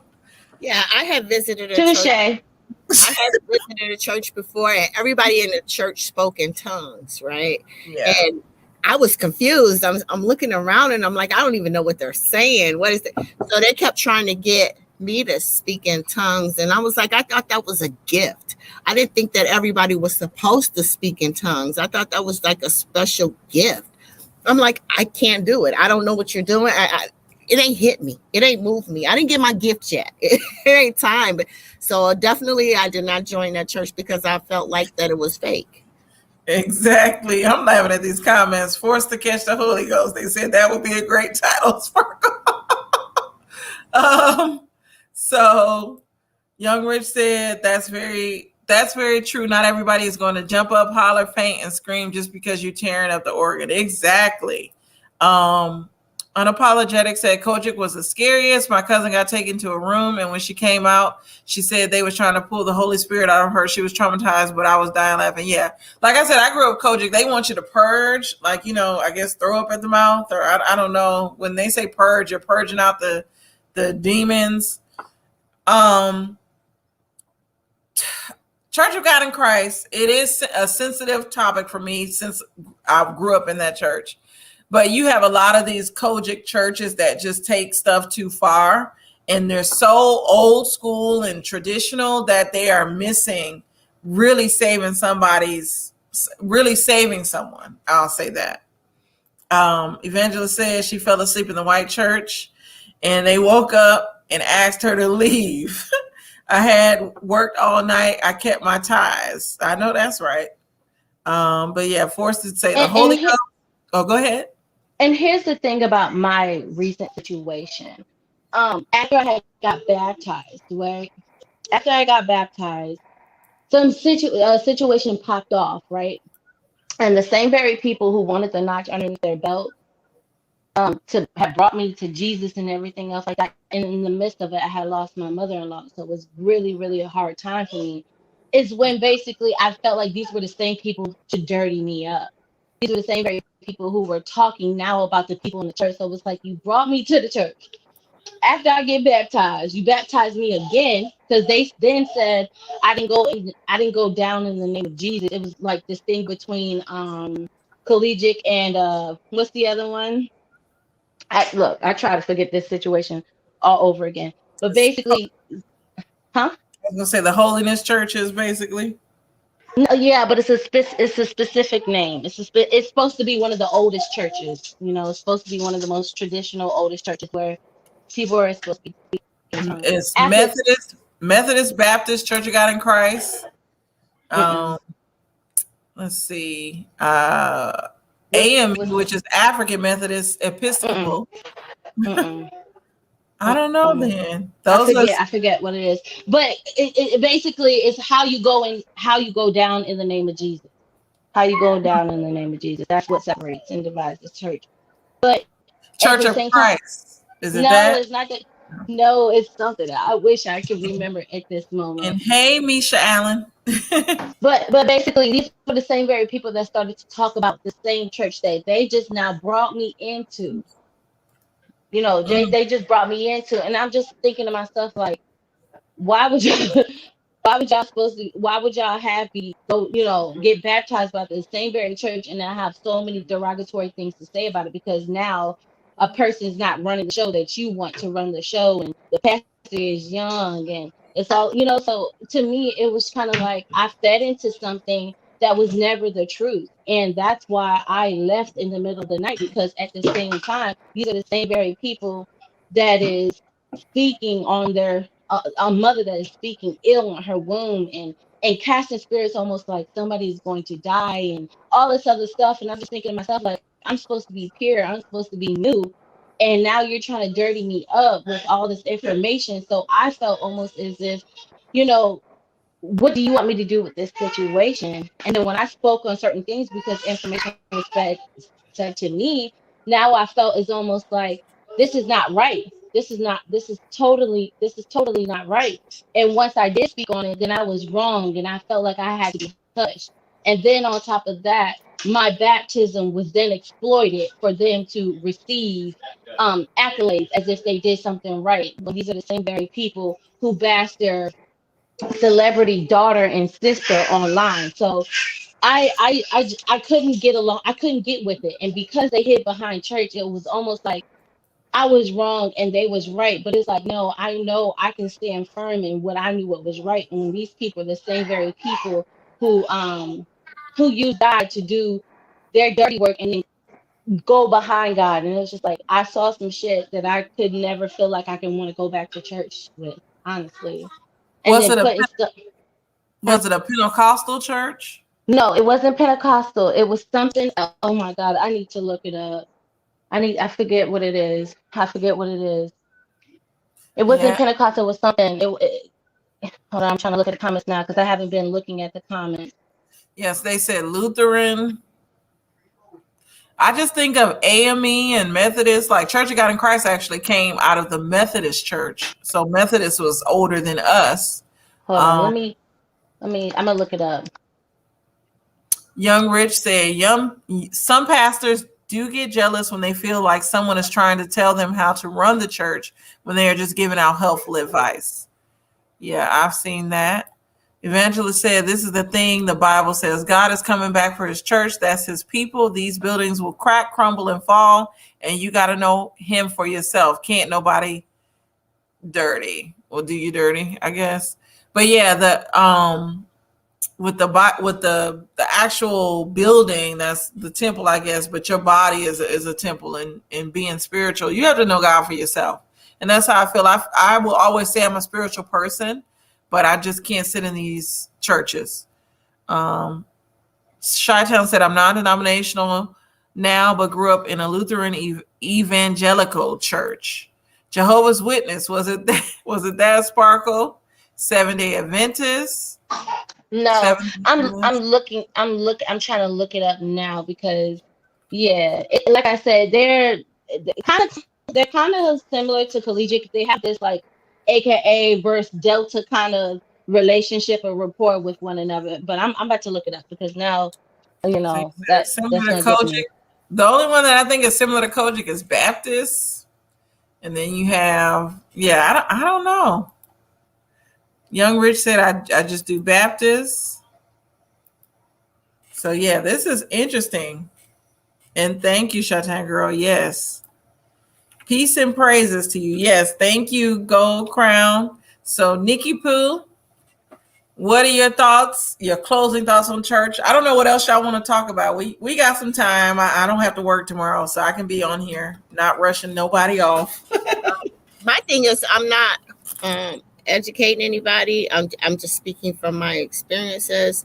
To each his own. However you seek your salvation is on you. My thing is like, it's kind of difficult because we used to have these conversations that when I used to work at this other company, and there was a Jehovah Witness, Baptist, like a whole bunch of different denominations, and we would sit around and we would have conversations. And I felt that anything that we all agreed on, like if we said something and they said the same thing and they said, we pretty much grouped that as that must be true. Things that we had discrepancies on, I felt that it was added in amongst the different religion. So I feel anytime you get a group of people and you congregate together and you're talking about the Lord or a higher being or spiritual, or I feel as though you're having church. But like I said, I do not speak from a teaching point of view. I'm only speaking my experiences because I do not want to taint, influence anybody in any wrong directions in their life, because we are all here for a purpose and everybody's purpose is not the same. So I love the Lord no matter what. That's not going to change. And that's all. Yeah, I agree. And with church, when you said whether you're gathered, when you come together, you're discussing him. I think of that scripture about 2 or 3 more being gathered in his name. He's there. So I I kind of feel like that with my YouTube channel, dealing with my grandfather being in a small church. I can talk on here by myself because me and him used to be at Friday night service. It would just be me and him. So there are some things I do like about the church. I just wish that it wasn't so traditional. And I wish that they were open for other people's opinions. But I definitely agree with you, Nikki Pooh, with what you stated as well. So Debonair said, Baptist and Kojic are very different, laugh out loud, but Kojic stress speaking in tongues. Yes, in the Kojic church, they do speak in tongues. The thing, this is, now, no offense to any of the Baptist people here, but growing up Kojic, they always said Baptist people would smoke, and they were very open to other things. They sang their songs differently. They weren't as holy as Kojic people. So that was interesting to me. As I got older, though, I just felt like all these denominations and interpretations of the Bible, I just wanted to know that God loved me. I'll say that. So I stepped away from the denominations, and that's why I went non-denominational. Reparation said, well said, Nikki Pooh. You are right. Hey, God, it's me, Margaret. Reparation said that mother had and still does have a very small church. Yeah, I love the small churches. I like the intimate atmosphere. I would go back, but my mindset, I just don't want anything messing up my household. With what I have going on in my house and being married and my husband not being able to go to church with me, I don't need anybody in my ear telling me that he needs to be there and not knowing what's going on. So I don't want to deal with that. Every denomination is holier than the other. Right. Oh, laugh out loud. You remember the book, though. Yes. So Debonair said, Baptist people do. I seen a deacon of the Baptist church come out of the pulpit and try to fight my friend when he was in high school. What? Robin said, I love church, but I'm 56 and had to go back to my roots. Yes. Yes, I love small churches. They are more personable. So that's all I have about the church. I will be doing another church hurt episode. I want to feature, I have some family members that are pastors of churches. Evangelist said she wanted to come on. I would love if you ladies would join. I think with StreamYard, we can have up to 10 people. And when I do moderate large panels, I do mute people if they overtalk. So, but I definitely would love to have you ladies on for my church hurt episode if you want to join as well. But what else y'all want to talk about? Since we're here, the night is young. I got my liquor. What are we talking about now? Oh, and Young Rich said, y'all remember when Cat Williams got beat up by that little boy? What? What little boy? Baptists do have a fighting spirit. Laugh out loud. Yes. When you do the church hurt episode, let me come on. Yes. So Debonair, you can definitely come on. But Nikki Pooh, Sparkle Alley, unmute yourselves. I be feeling like I'm talking to myself. Look, I ain't trying to take over, okay? I ain't trying to take over for Oh the 99 nobody's taking over. We're all opinionated women here. And okay. I love when y'all talk. You didn't see that Cat Williams video? I did. The boy was like 13, 14 years old, and there was a bunch of kids outside playing. They was playing kickball or something they was playing. And Cat Williams pulled up, and he tried to jump back, like, he's just pumping his chest or whatever. And shoot, that boy kicked his tail. Literally. I mean, well, I have to find it. And my kiddo, no, Jamal Bryant, J Mall is not invited to my church hurt episode. But no, I have to find that Cat Williams video. I'm finna look it up now. Keep it flowing. Yes, Young Rich, I was crying. Y'all don't remember that video? I never seen it. Oh, that was hilarious. I've seen it. Oh, so Debonair, and it was in the hood. Right. It was in the hood of all places. And he just pulled up. The kids were minding their business, having fun, and he just pulled up. OMG, and I like Cat Williams. Why he mess with the kids? Like, I was gonna ask y'all, how do y'all feel about Kaya? What about it? I don't know what you mean. What do you mean by that? How do you feel about Kaya as in like the whole recent situation? Because people are still obviously talking about that with Keisha Cole, mother, and basically I saw some videos today as of recently, her being compared to other people. I don't want to mention those other people, but basically Kaya basically coming off as very bitter and talking about dead people and things of that nature. Like, how do you guys feel about her altogether? I think and self-sabotaging, because I heard that too. I don't think she's sabotaging herself. I think Kaya is unfiltered. I like Kaya. Now, I'll say this, and I'm gonna get on the soapbox. because I understand as some people with all the situations going on in YouTube right now, people are very. I'll say this: people are very. I'm gonna take my glasses off. People are very judgmental with what's going on because Sparkle. To be completely honest with you, that's like asking us how we feel about you. Exactly. Because people have so many opinions about people, and I'm like, first of all, we're all grown.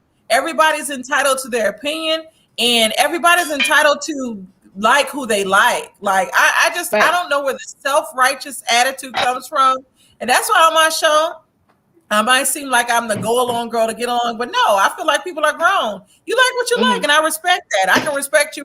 I can have a respectful conversation. So if Kaya said whatever she said at that time, that's how she was feeling. I don't have to agree with it, but I still like Kaya. I like her. The only reason why I said it, because somebody in our sector has brought it up, and I just thought that was very interesting that they brought it up. And so I was just kind of picking y'all mind because the whole situation with Keisha Cole's mom, because that blew up on TikTok. That was a big thing on TikTok. So yeah. Oh no, I saw it. She had some things to say, but Kaya says a lot of outlandish things. That's just her. And that's what I say. That's what I get upset about is because everybody on here is not the same person. They don't think alike.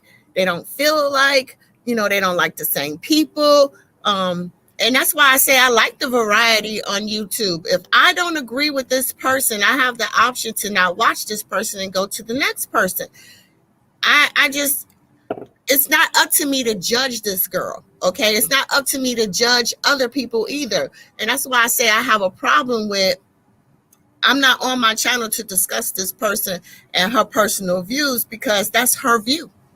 You know what I'm saying? That just like if I started a YouTube channel, I don't want people to compare me to other people, nor do I want people to judge me on how they feel because we are two different people. If you don't agree with me, that just means that we're not reaching each other. We're not on the same page. So you have the option to not watch me. I was just bringing that up because how I feel about this person and how I feel about this person. Mm-hmm. I just can't get with that because, and again, like what Candy was saying, there's a lot of people that talk bad about you. You know what I'm saying? And if people believe what people were saying about you, then they wouldn't even want to socialize with you. That's kind of bad because it's influential. Because people who ride for Candy, right? People who ride for Candy, right? If Candy decides I don't like Sparkle Alley. And then so they're gonna be like, okay, well, I'm gonna stop messing with Sparkle Alley. Well, that's not necessarily right. Just because Candy cult like thinking. You know, that's why I asked this question because I actually pay Kai every month to see her gags and roast because she actually makes me laugh and she educates me on deeper root type of situations. But I was just asking in just layman terms of how do people feel about her altogether because evidently she's had some controversies before with well, I'll just put it out there. I don't want to say the YouTuber's name, but there's a male YouTuber who basically kind of lumped her into a situation of saying she was self-sabotaging her career, always attacking Trina. She messed up the panel with T.S. Madison, things of that nature. And I kind of just felt as if, and I know that you guys use me as an example, and I love it. I love it because in the same sense, it's true, and it don't bother me at all. It don't move me. But like I said, I did my coins to Kaya because I like the fact that she sometimes says some things that I want to say, but I can't say it. But all in all, I just kind of felt as if the same thing, like Tasha K does the same thing. Kaya does some of the same things. A lot of content creators on this platform does it, but why does she have to be singled out every single time because of her She's not status? the only one singled out. It's a lot of them that's singled out. Yeah, it's a lot of them. Of her status, though, I think she's pretty much. Tasha K has been singled out multiple times. There's a ton of people that talk about Tasha K. Okay, but is she on Kaya's status? What you mean? She almost got 1 million followers. How you mean she is? I'm not talking about. I'm not talking about numbers. I'm just talking about celebrity. Go ahead, Candy. I feel like Tasha K actually has more followers than what Kaya would have. Because Kaya's known in the South, and they all they know is my neck, my back. But when I was in school, we had Kang Wang with it, all of that. But I like Kaya because she's so outspoken, and she's a black woman that stands in what she says. She's the ultimate I said what I said, and I love it. And so as for people saying that, people judging her based off of what she says or finding fault in it, I think that those are just people. I don't know. I feel like sometimes people are sheep minded. They go with whatever they go with, and instead of standing in what they truly believe in. So Exactly. Just like you, Sparkle Alley, I love your channel. I have yet to find something wrong with what you're doing and what you're trying to do. I do believe people do need a second chance. I was one of those. At first, I'm going to be completely honest with you. When they started saying this, that, and the other with you, I was like, well, let me see what they're talking about. So I saw it. I was like, okay, so I'm a watch. But I didn't judge you. I didn't stop dealing with you. I respect what you represent. And I like the fact that you're growing. You're still young. I didn't realize how young you were, but you're very young. I like the fact that you hold yourself accountable. And that's all I can say. And the same thing for Kaya. I think everybody deserves that chance. And we're not for everybody. Like, I know everybody is not gonna like me. They don't like the fact that I'm positive at times, and they can kiss my natural black ass. I really don't care.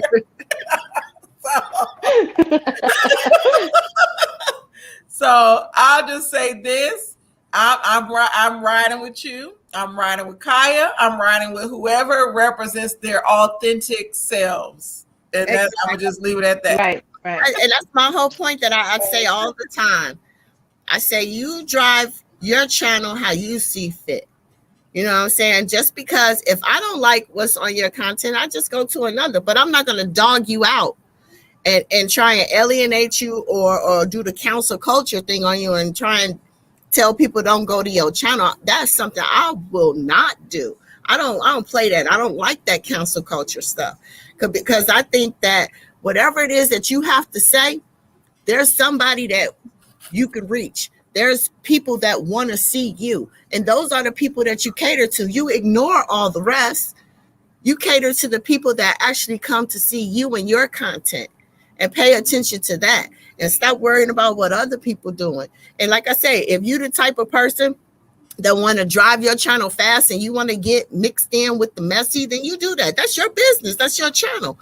But like I say, everybody's not in it to do that. So you have to respect everybody's avenue. Exactly. So I dropped the link for So Deb because it said drop the link. I don't see him yet. Oh, hey, DT.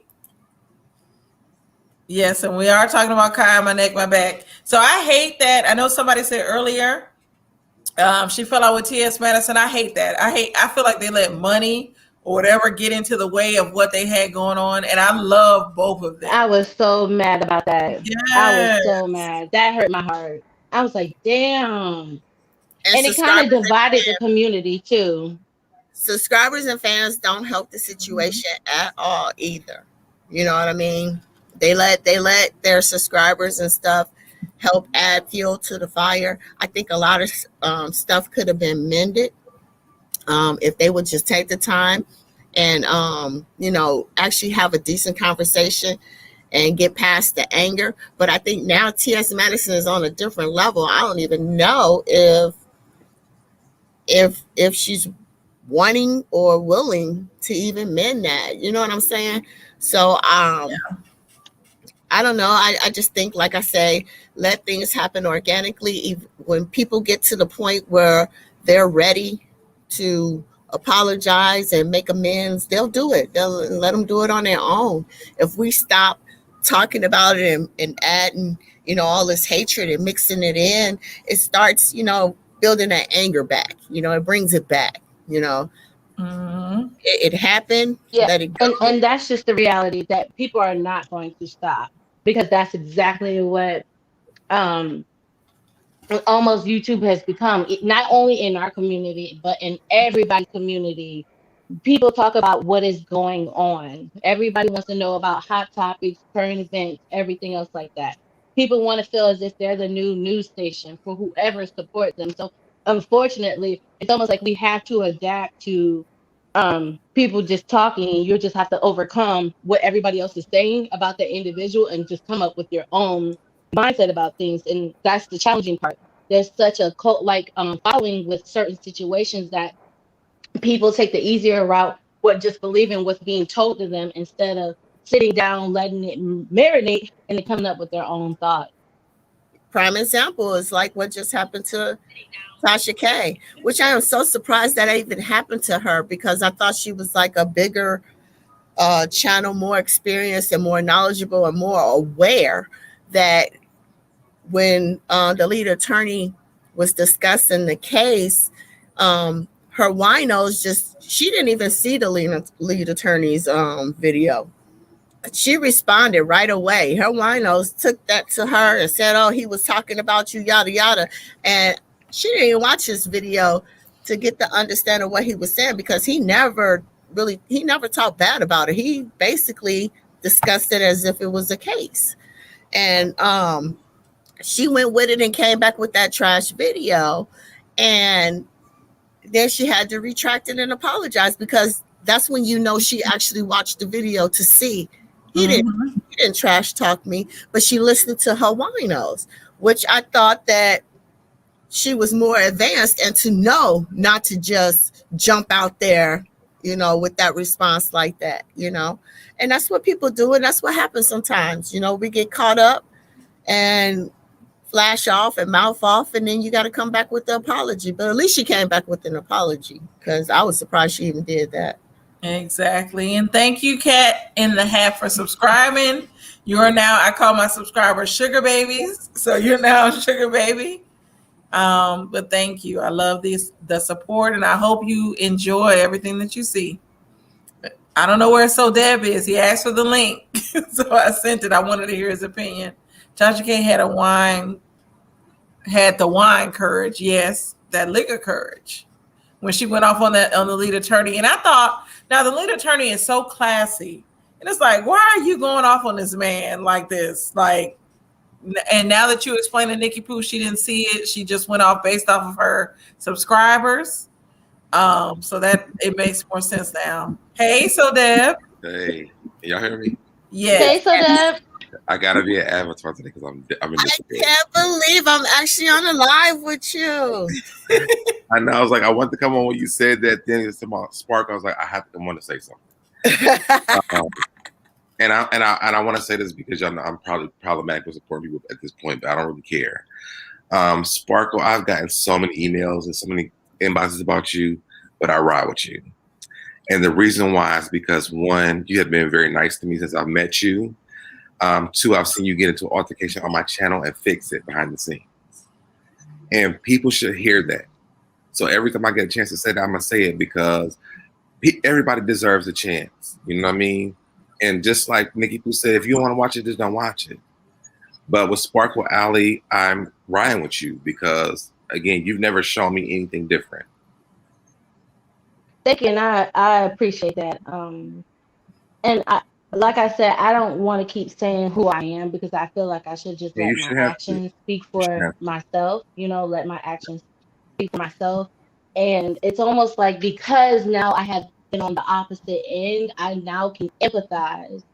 I can empathize with people, and instead of just like canceling them, or like Tupac said, America can't just throw away our babies, our black babies. It's almost like I have now that same mindset. Like, we can't just throw away people. We have to really give them a chance to grow and give them the grace and space. Right. You can't hold me for who I am yesterday. Just hold me for who I am today. And if you allow me to, I can grow. But if you want to stunt my growth, chop me at my knees and keep me where you want me to be. And so I just I just feel like, for the people who want to throw me away, to me, it doesn't mean anything. I value more the people who see that I am becoming a better person, that I am a better. Let me tell you something. When you lose somebody that is so important to you, trust me, life will slap the dog shit out of you. Okay, life will slap the dog mess out of you, to the point where it's like, you know what? Let me rectify, because for me, I took that on my shoulders as if it was my fault. And I said, let me rectify some things about myself, because I felt as if that person was gone, because I was the closest thing as a mother to me that meant so much to me. So I need to rectify some things from me. Yeah. Because of that, I just kind of feel like, I can't sit here and continue to tell people who I am. Yeah. And just see And you what's in should front of stop. you and deal with it. You should stop. You should stop Exactly. explaining yourself to people because you're a Right. grown Exactly. woman. We are all Exactly. human and we all make mistakes. The thing is, if you can recognize your mistake, apologize, and grow from it, then that's the whole plan. Right. I can't crucify you for the mistake that you made. Here's You know the what I'm problem saying? with YouTube. YouTube fabricates things, right? And they want you to take accountability for those things that are fabricated. And it's like, because I am not like apologizing for things that have been alleged about me, then it's almost like I'm not taking accountability. But why would I take accountability for something that I'm innocent with? You get what I'm saying? And I think so that you can understand. I It's can like, definitely I'm not understand. going to apologize. Sorry. I'm not going to get to my knees and apologize for things that I'm not guilty of. And you So don't have that's to the explain issue. yourself. But You don't have to explain yourself. But you know what you also do have? You have other people who can sound off for you. And so when people come into my inbox and they say things about you to me, I'm like, well, I've seen her come to me and not publicly embarrass me, but she came behind the scenes and talked to me. What I have saw was that she had a disagreement with a lady on my channel, but then behind the scenes, they fixed it. So, you have people that are actually showing like, well, she is trying to change because I didn't know nothing about what was going on my channel that day you came on there. But what I do know is that not you didn't tell me this, but she said, y'all cool now because y'all fixed it. So that's the kind of thing that, with the people that are around you, I don't know if we're calling each other friends or whatever, but people are around you that are seeing how you are changing, can vouch for you and say that, like, what I'm saying, even with my stuff that I had going on, the candy shop, Sunny, Busy, Jolene, all them was like, no, this is him. So, people are always have their opinions, but you also have people around you that can support you and say, no, I think she's really changing. I've seen her do this. I've seen her do this and that. You don't always have to defend yourself because you're trying to change. Now it's for the people to see it and the people that are around you to say, no, she's really changing. This is what she's been doing. And I think people understand how, like, because if you go back, a lot of these channels, a lot of these channels, if you go back to when they first started their YouTube channel, it's nothing like what it is now because you grow. Yeah. Things change. So you can't expect the person to be the same person. You have to grow. Yeah, you're supposed to. I don't know what happened to Sparkle Alley and my two besties, because now I feel like they're my besties. My kiddo and Young Rich are talking about Keely from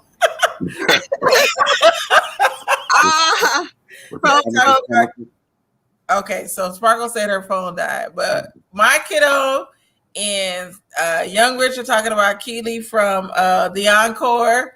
And how she was misunderstood. Well, one said she was misunderstood. The other said she wasn't. I'm in the middle. I don't know how important Keely was. Keely, I'll say this. Going back to the show, Keely can dance. And she did add a good element to the show. But Sparkle is back. I need to do a show with Young Rich and my kiddo. I love them. But Keely was, she's been like, this is like their third group where she's been like a problem. Well, but she kept getting the Cheetah Girls was not a real group. It was a real group. You can't tell us it was a real group because they had music together and we loved it. To me, though, Keely didn't grow at all in that show. No, I thought she did. We didn't throw chicken wings on Raven Simone and the other girl, so she did change a little bit. Yeah, because I was going to say I like Keely today versus back then. Like at least she showed that she had I don't know, something about her. I like the grown woman Keely. I did like that. I'm not gonna lie. She was spicy. She caused a little mess. She did a little mess. She was all about the mess. She was in every drama pretty much. Yeah, she was. But she admitted to Keely's another one. Yeah, people don't want to see her grow. They don't. Yeah, I thought she was going to be the one that growed on the show, but she didn't. She stayed in the mess the whole entire time. she admitted to throwing that chicken in the tourist's face. I just would like to see a reenactment of how the chicken was thrown. I would too. But I was Okay. giving her the benefit of the doubt when she came on the show. I was like, okay, well, maybe she different, she grown, okay. But no. I just didn't like how people kept coming for the Cherish twins. I felt like they were so misunderstood. Like they were protecting. Well, they were so mean. Right. But they arrogant, cocky, and you can't support Kenya more. I will give you this though, Sparkle. I have to plug my interview, and that was so dead. But I have to plug my interview. So Abe, the producer that was on there, he's my husband's best friend. I interview him. Is the videos on my channel. He said the Cherish twins, he respects them. He said they have a lot of passion for their work, so he respects that. They're perfectionists. And I asked him, I said, was it editing? Were they really like that? He said, yes, they were.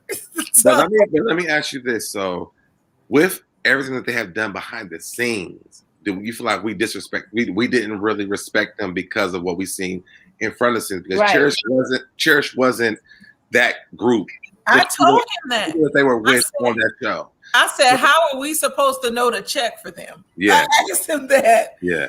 But I think that because they have had all the success behind the scenes, when they got on the screen with the people who had success in front of the screen, we were looking at them like, well, girl, what are you doing? Like, what are you talking about? These girls have had success, but they're like, well, the people who was making them successful in the background, that was not in those girls' music, but other people, we were those girls.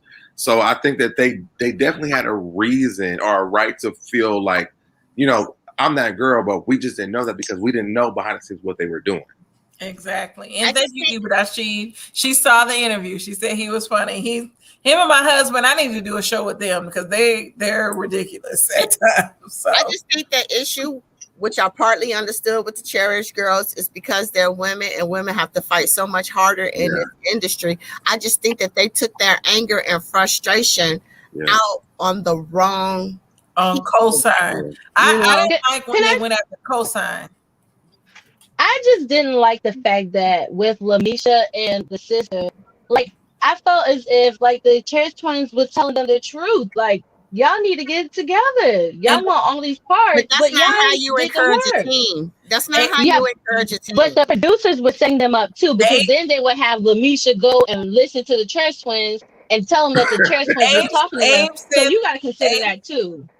Abe said that too, because when I said I thought Lamisha could sing, he looked like, what? I mean, I think that it should have been an honesty moment. Like y'all really were backup girls for a reason. Because but honestly, I don't even think that should have been a major issue because they were using auto tunes anyway. So it wasn't like auto tune can't make them sound like Shamari. Back in the day, Lamisha could sing. Like today, the cigarettes messed up her voice today. Yeah. But what I'm saying is that it wasn't like they were totally going on their natural voices. They had a lot of auto tunes up in there. But my point is, even if they were bad singers, right? I get that. Just like on players on a team, you don't have all-star team. You know what I'm saying? So you have to be able to build from the weakest up, right? Right. And you're not going to build a team by going off of people don't relate. If I'm gonna tell you this, Sparkle, if I came to you and dogged you out and told you that you wouldn't be perceptive to understand what I'm trying to tell you. Wouldn't be wanting to receive what I'm trying to tell you, talking to you like that. I'll be right back, but finish your thought. I'll be right back. Okay. All right. And my response to that is, go ahead, Nikki. But I'm just saying, but if I talk to you, if I say, okay, Sparkle, if how about we try this and then and see how this go. If I talk to you in a more caring, concerning way, you'll be more receptive to take what I'm trying to say. But if I come at you basically telling you you can't sing, you ain't about nothing, you don't deserve no lines. It's gonna become a defense mode, a fight. You know what I'm saying? And that's not what we're here to do. We're here to create an album, regardless to how good you are or not. And my response, oh, go ahead. Go ahead. Right, no. Say that. Oh, I was just gonna say, my response is we don't know what went on 24. This wasn't the Big Brother houses, house. We don't know if they had those moments or if they said anything. But if I know I can't sing, if I can't ball, I know that I'm not gonna be trying to be a part of the starting five. You get what I'm saying? I'm not about to be trying to call shots, be a part of the starting five, because if that was the case, then everybody should have got off Achilles' ass. Then you know what I'm saying?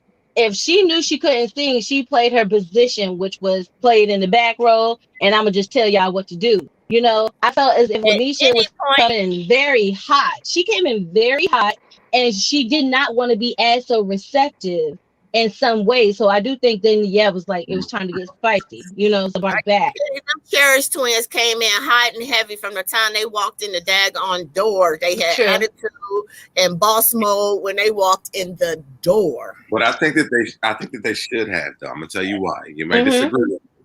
I'm gonna tell you why. Because they don't get respected in the field that they are in now versus them being artists. And if you go back and look at it, what they created was what they actually put out on the album, on that EP. So they knew what the talent was. Nobody wanted to listen to them because they were the lowest rated female group that was on that show. And I agree with you, so Deb, and that's why I said in the beginning that, but they took their anger and frustration out on all the hard work that they had to do in the industry. Okay, this is what I'm saying.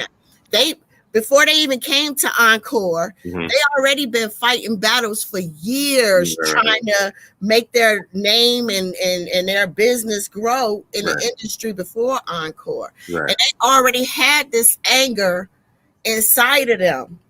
But I think they got to Encore, they let it out on the wrong people. Well, I think that they thought it's gonna be different because it was like basically like these groups that just wanted to get back together and they weren't getting that respect from them. I don't even think that those women that were on that show knew what they did after they got off, because these are women who have been in the industry years before them. They were like the last group of women that was even out. So, and then even Aubrey said it. She was like, "Girl, y'all didn't make as many hits as we did." So it was like they were really downplaying them, and they were like, "No, girl, we've been doing this, we've been doing this. I'm sitting down here doing all these arrangements. I'm making sure that we're done with the studio." They said when Cosign did that Bird's Eye View that their version sounded better than theirs, and everybody agreed with it. So check this out. So Deb, so why did they have that attitude though? Why did they say we've been in the industry for this long and y'all just come? Because from the first day that they walked in that door, when they walked in that door, the first day, okay, nobody even knew really, right? Right. They walked in that door the very first day and was like, we're the shit, we the ones, we the main. I don't know why we here with all these old folks up in here. What we gonna do? They didn't even know something because the very first day. Yeah. It's because they've been producing, and so I guess they thought we were supposed to know that. But you also think of this: they went from being artists to producers, so no one knew that. Like even until they said it on the show, none of us really knew that. I know I didn't know it. Yeah, I didn't know. I also know that the work that they did do for that EP was amazing. I think they did amazing the whole time. Yeah, I love it. You can't see their, because I thought they were amazing the whole time. The problem that I had was you couldn't get to their amazing because their arrogant attitude and the way that they carried themselves just overshadowed their actual work. And that was the problem, because like I said, when they walked in the door, they created that attitude. Had they walked in the door, did what everybody else did, hugged each other and say, "Hey girl, glad to see you," woo, woo, woo, and carried on for there, people would have had a different attitude towards them. But is that easy, walking into a group full of successful people who have been platinum artists, and then you're like the one who did anything? But there was nothing to challenge yet, because nobody even knew what to do yet. You know what I'm saying? I think they should have had to prove a point. They were the youngest in the house. They were the youngest in the house, so they definitely had something to prove. They came from a different generation. Nobody really knew who they were, but they were still actually relevant. So they didn't even know the older artists either. But Yeah. proving your ability is not downrating me or trying to make you think that you're more superior to me. That's what I'm trying to say. But let's be honest, Lamisha was saying her stuff too in a confessional, talk about, girl, we more successful than you. Like the All other of girls them were did. saying stuff Exactly. too. Girls were saying stuff too. All of them did that. Say what you just said. That comment that you just said came after the twins had did what they did. That's what I'm saying. If the twins hadn't done it, that comment wouldn't have been made. This is my point that I'm trying to say. There's nothing to prove. When we all walk in the door at the same time, we're all on the same platform. Ain't none of us, not one single one of them is in the limelight right now. You're on this show to start back over again. All of y'all are blast from the past. I think the part that's missing is that all those women from those groups have been in the limelight. Cherish never was. And I was gonna say, from what I heard, originally this was Cherish's show. We know it because they just built a new Cherish at the end.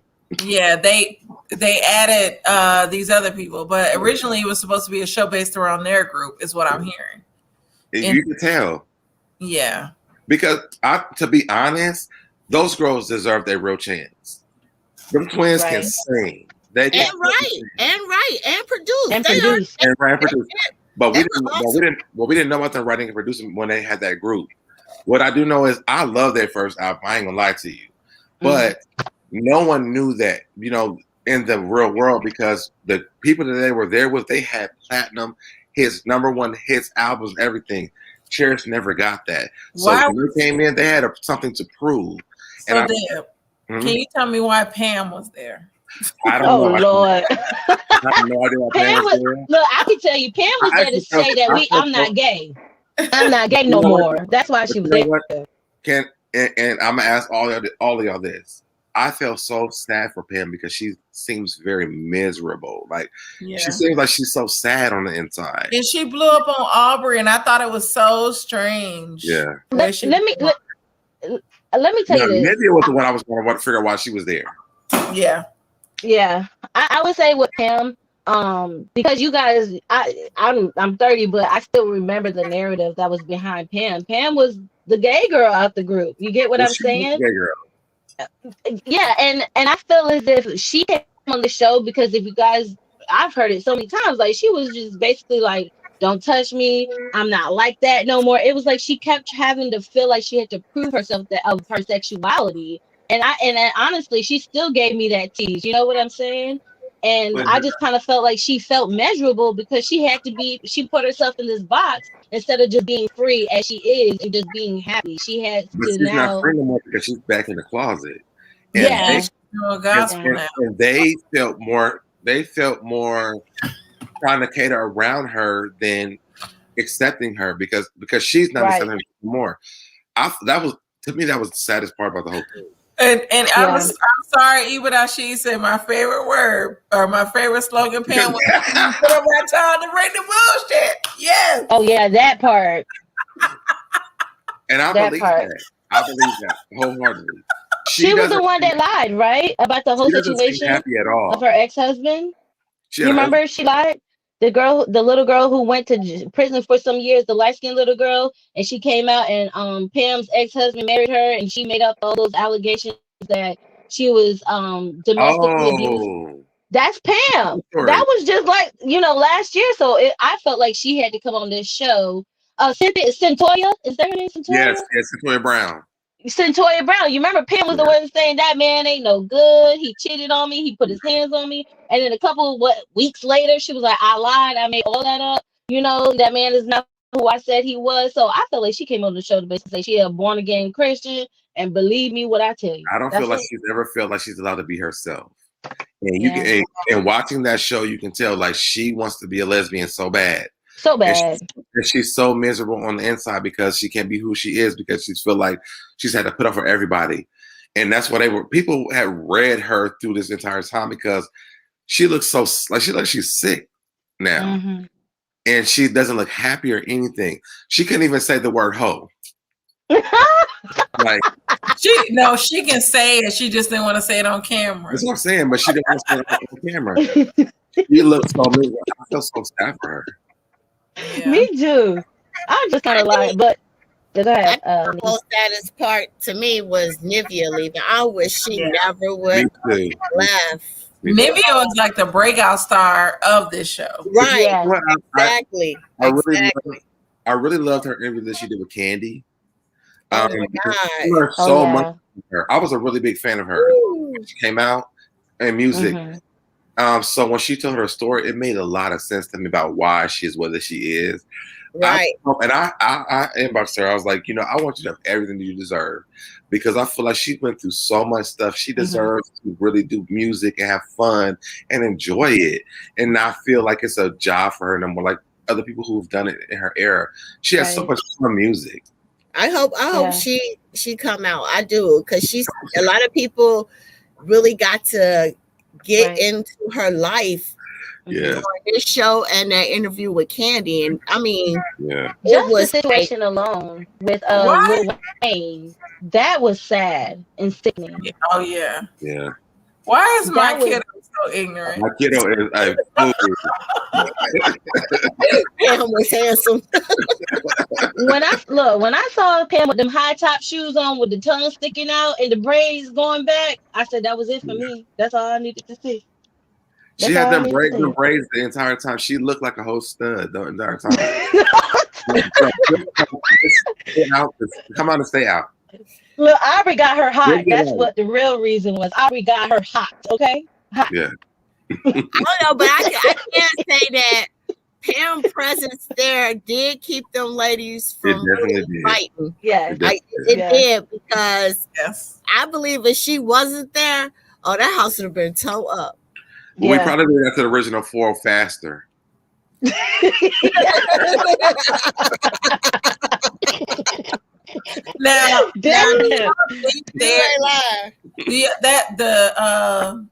the Shamari singing coach said compared them to Destiny's Child. No. Are they on the? No, we're not. Are they on the level of Destiny's Child or no? But I will tell you this: those Cherish twins can sing. Yeah, that's something that you cannot deny. They can sing. Shamari can sing. Shamari is definitely needed in that group, because Shamari has that T-Boz of them. Like she can sing, but she can't. Like they blow sing. Shamari can carry everything and make it like commercial for them. And then who was the 4th person? Keely. Oh yeah, she didn't really be there, so she didn't really matter. Yeah, no, and that's what drove me crazy the whole time. She knew daggone well that she wanted to be a part of that the whole time. But she didn't want to be in a group where they cause her problems again, because she already did one with 3LW. She did one with the Cheetah Girls, and now she's here. I just think she was insecure about her voice, that she was very insecure about her voice. And that's why Lamisha was like, okay, girl, I got my own things too, but I'm still participating. You walking around with your pajamas on and some wine in your damn hands. Like, I don't care. That Keely got on my nerves the whole entire time. The best thing about it, when Nivea came down them stairs and was getting ready to knock them all out. She was everybody on her other steps like yeah. Oh, I couldn't stand Keely the whole time. The whole time she got on my nerves. Now, who mentioned Centoya Brown? I did. Yeah. Oh, okay. Because that was Centoya Brown's husband was Pam's ex-husband. Yeah. So when Centoya and Pam's ex-husband got together, Pam would say, "Oh no, ma'am, no ham and no damn turkey. That man is no good." It was almost like she was still hurt by him, because why would she go out and put all these allegations about him? Because then we started looking at Centoya like, girl, you stupid. You're going to go right back to jail for killing him. And, a lot of people was just going over there like, don't do it. But then when Pam came out and said she lied, I guess that's when she gave her life back to Jesus. Then everybody was like, Pam, what the hell? What, girl, you done got everybody in an uproar because of this man. And then you come out and apologize. So then when we see her a couple months later on the show talking about God and everything else like that, that's why people were like, hold on, Pam, wasn't you just trying to crucify her on the cross? But I felt like her mission was to make people believe, like, whether it's true or not, regardless, but to believe that she is a changed woman, because, again, she just lied on her ex-husband's name. And she literally did that. So that's real. Yes. Yes. Wow. That's the real tea. Yes, I didn't know all that was going on. Yeah. And Golden Crown said, "Thank you for the clarity." Yes. I didn't So even realize that you just said that though, Sparkle Alley. That's crazy. You connected the dots now? Yeah, that's the same Pam. I remember him. I remember them saying that in their interview, but because I guess Pam was on that show, I totally forgot about it. My point. My point. That's why I'm saying like, huh? Oh, Pam. Okay. You know, but Yeah. again, she served a bigger purpose, like Nikki Petku said. Like, you know, maybe it had to take from that little situation for her to give her life back to God. And look, she was a blessing in that household, regardless if she hid it from herself or not. What is Young Rich talking about? Why would Keely be Beyonce's first choice?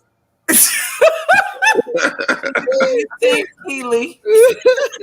I want to see Orlando Brown and a member of 112 on season 2. No, that's not happening. I don't want to see Orlando Brown. My kid was saying, "Young Rich, are you drunk?" Exactly. What do you guys think about Kenya Moore being on Dancing with the Stars? I think it's amazing. I was gonna say she's copying Nene, and who else was on Dancing with the Stars? Everything Nene does, she copies. She's not copying her; they're asking her to be on there. I feel like she copies. I ain't never seen Kenya dance. Well, she's showing her dancing on. Wasn't Kenya on The Apprentice after Nene as well? Well, they always. I mean, she came on after Nene, on to Housewives after Nene, so she has to. Facts, all facts across the board. But now she's still on Housewives and Nene's not. So I thought she was fired. I've been seeing stuff that her and Cynthia. Yeah, that's all alleged. That's all. Kenya is definitely gonna be back for next season. They have to keep her. I don't know, but that's rumors. No, because now she can show the baby on there. They're bringing her back. I don't know. I heard she was let go, and they're getting people in their 30s. Like, Kenya is coming back. They already. Kenya coming back. Candy's coming back, so that's not true. Yeah, they didn't say Candy was fired. They said Candy said that she got her contract. She's coming back. I know they didn't say she was fired, but I think they said Kenya and Cynthia was fired, and they were getting women in their 30s. So expect to see me on there. If Kenya Moore doesn't so I go to Binge Worthy for my tea about Real Housewives because he has inside information, and he was alleging that Portia may not actually come back because of the whole situation with Simon. Now that's what I heard from Binge Worthy. I heard Portia will be back. So I don't know. So the flavor that I got. Well, did she quit? Originally, Portia was talking about not coming back because Kenya was there, and she didn't want Kenya to drag her on the Simon incident.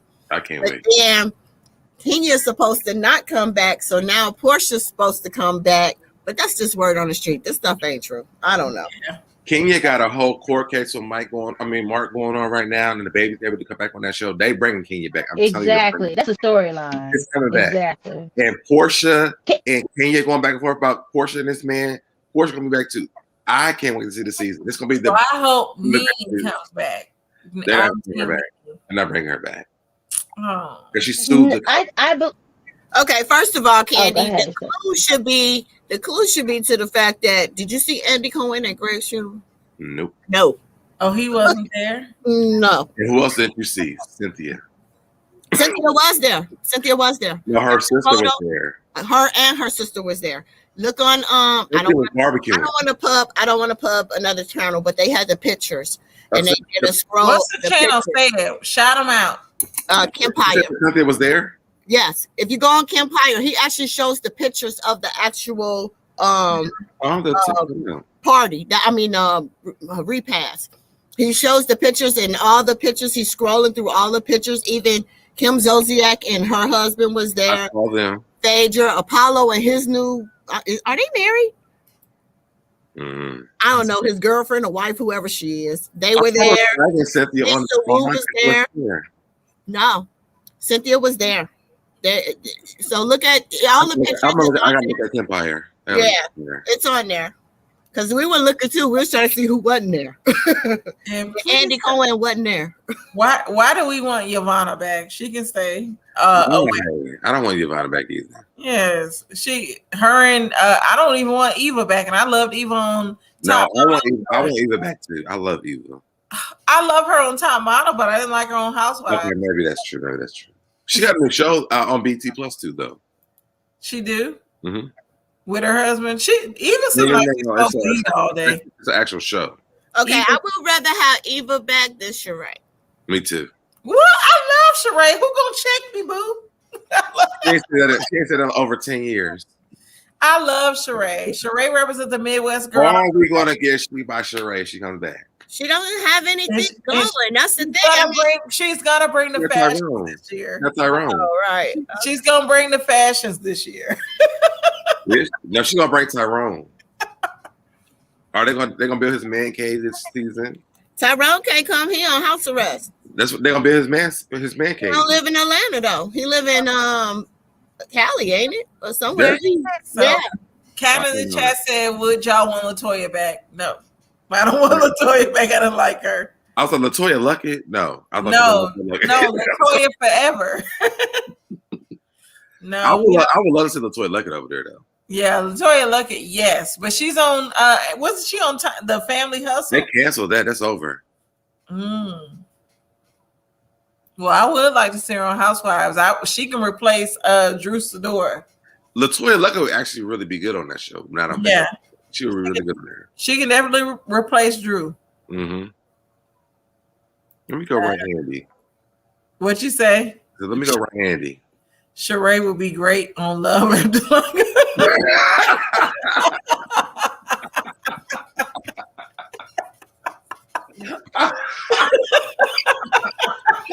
Young Rich, you crazy.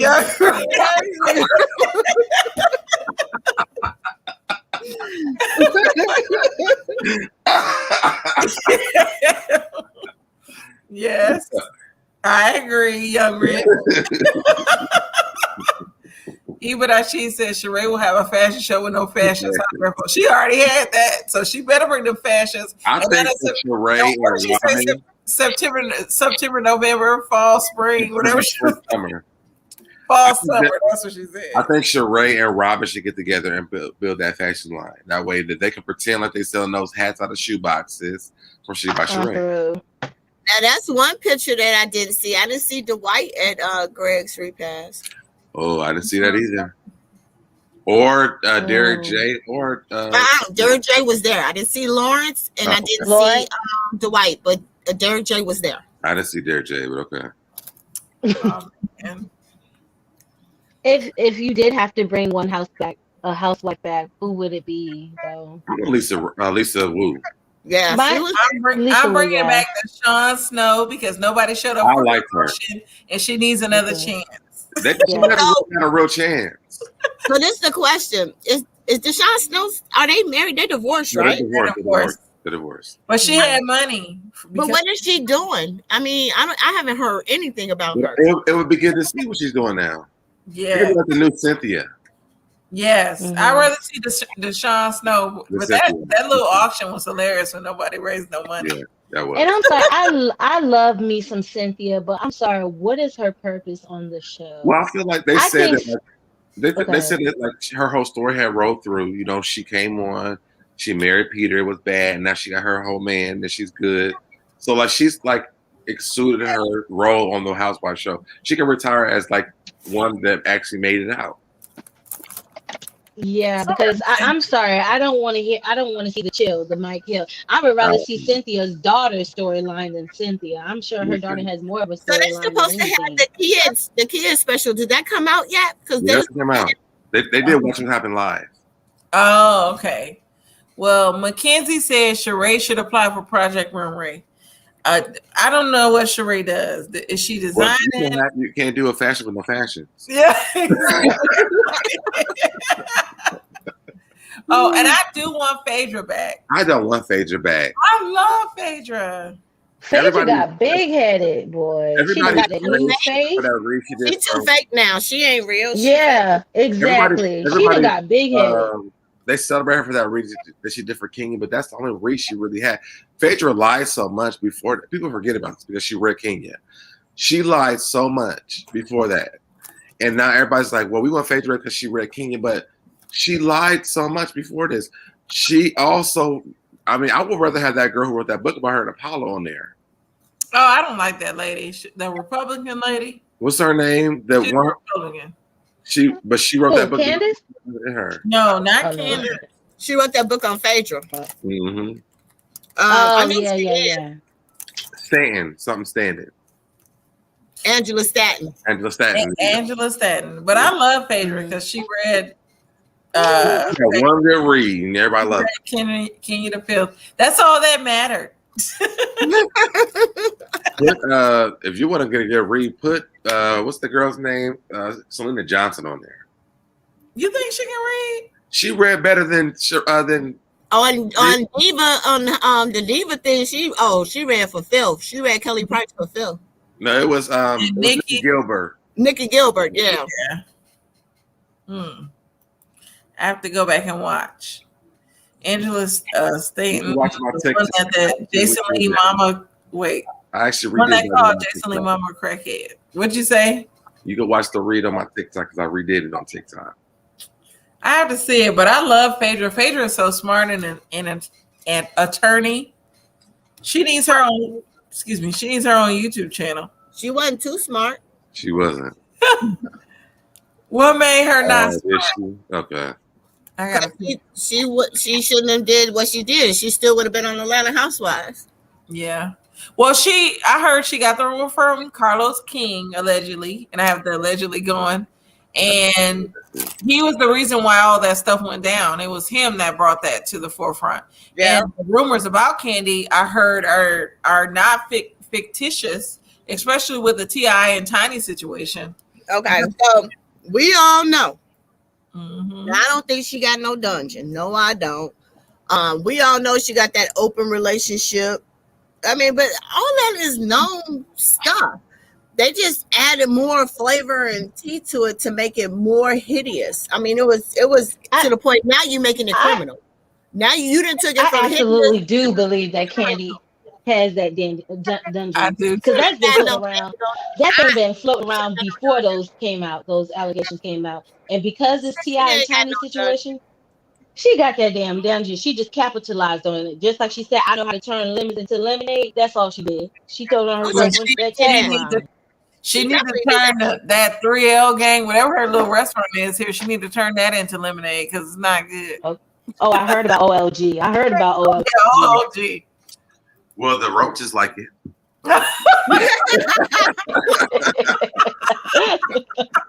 Somebody like it. They live up in that restaurant. Yeah, I've never heard. I didn't go, but I've heard. I never went either. I've heard negative reviews, and then I have a friend of mine has a veterinary business here, and she went there for a drink, and the service she would. I guess they have two locations. There's one in Camp Creek, and it was just ghetto, the ghetto, like Nene says. She ended up having. I did hear that Nene's Lanithia's is popping. I heard that thing is popping. That's the place to be. Her bar. Her lounge? I don't want to go there because they said you got to park at Home Depot and they charge you for that. But you know what? Though, people who be saying that stuff don't live here in Atlanta. Oh. Because the stuff that they do that people see on TV, people who live here, we don't really do that stuff. Yeah. When the tourists get done with it, then what? So that place Lanithia's is in like a strip mall thing, and they charge $20 for parking. Yeah, and I refuse to. I'd rather go to Buckhead. Listen. Where I can valet and not worry about my car being broken into and not having to worry about the part. I'm not paying $20 for Home Depot. So let me ask you this, Kandi. So do you ever hear anybody who live here talking about going there? No. The thing is, like when people come in from outside, like, have you been to the Lanithia? We're like, we're never going there. Like when people who live here do not go there. Yeah, and I think Evangelist was saying it doesn't come across, not me, because she said Candy doesn't come across as super classy.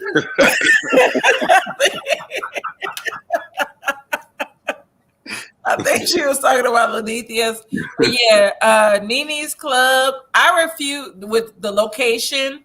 Like if it was in Buckhead, then maybe I would have went. But with where I, right?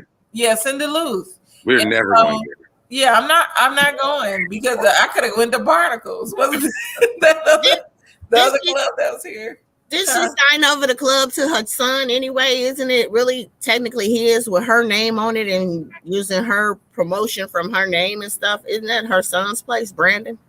Not Brandon, Brent, the youngest one. Brent. It could be. That would be smart. That would be smart. But I know she was charging $100 to get in there at one time. I don't know what she charges now, but I'm like, ma'am. You already in Duluth. That's a problem by itself. Exactly. So she trying to make up for that Real Housewives of Atlanta check because she missing a check. Let's not forget. But I ain't gonna lie. I'm not gonna lie though. In support, I will. When I come to Atlanta, I will visit. Because you're a visitor.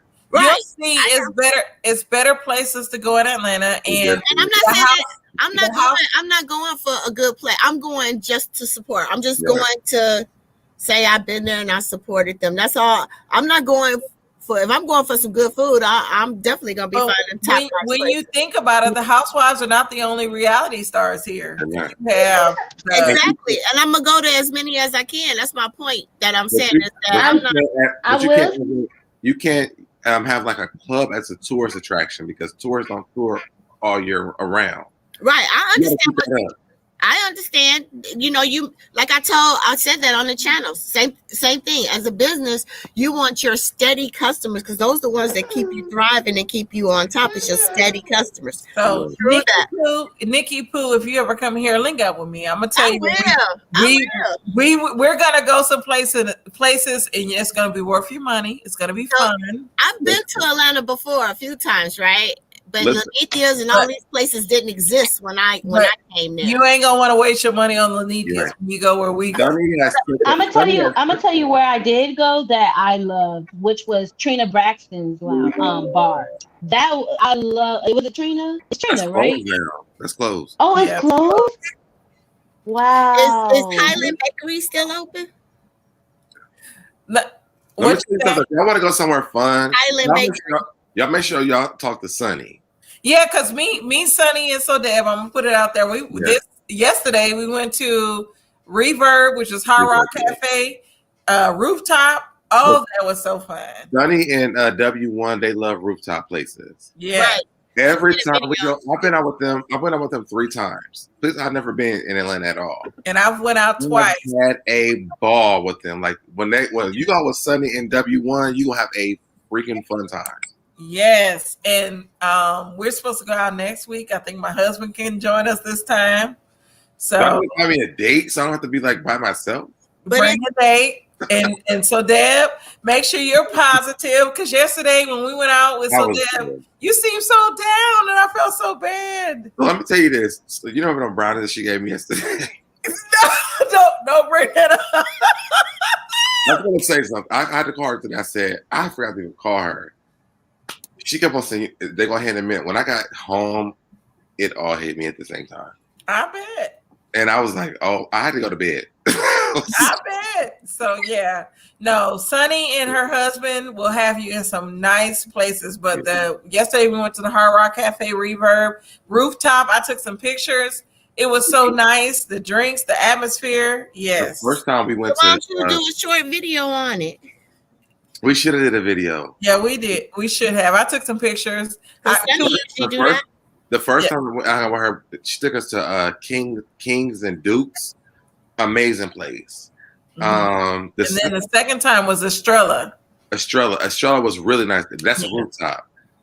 They know where to go. Like if I ever want to find somewhere to go, I'm gonna call Sunday. Like Sunday, where would y'all go on this night? They have so much fun. Mm-hmm. When she was like, when she was about her husband the other day, I understood why she was like getting emotional about it because their relationship is so beautiful. It is such amazing to see in real life. And like you can tell they love each other. They have so much fun together. Mm-hmm. the first time that we hung out, I was like, well, because Marcella went to the gay club, and we went out to King and Deuce with them, and then they were like, "What are you doing after this?" And I was like, "Well, Marcella went to the gay club." They was like, "We going with y'all." Yeah. They bought a booth at the club, and we had a ball together. Like, they are so much fun. And Sunny is so beautiful in person. Oh, yes, she That's is. the You could thing. imagine. You Yes, could she imagine. is. Like, when y'all see her hair, I love her hair. So I'm going to say this first of all. I love her You see hair. on here. Like, it looks good on here, but when you see it in person, that hair looks, oh my God. I love her skin.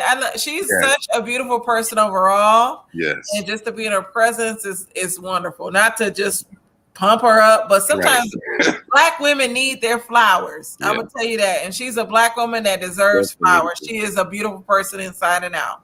And I'm gonna always say that. I stand behind her. If people come for her, that's the one person. Oh, I'm getting in the beef sector for her. You know, I'm not getting it. Well, Candy, you see how I beef her up all the time.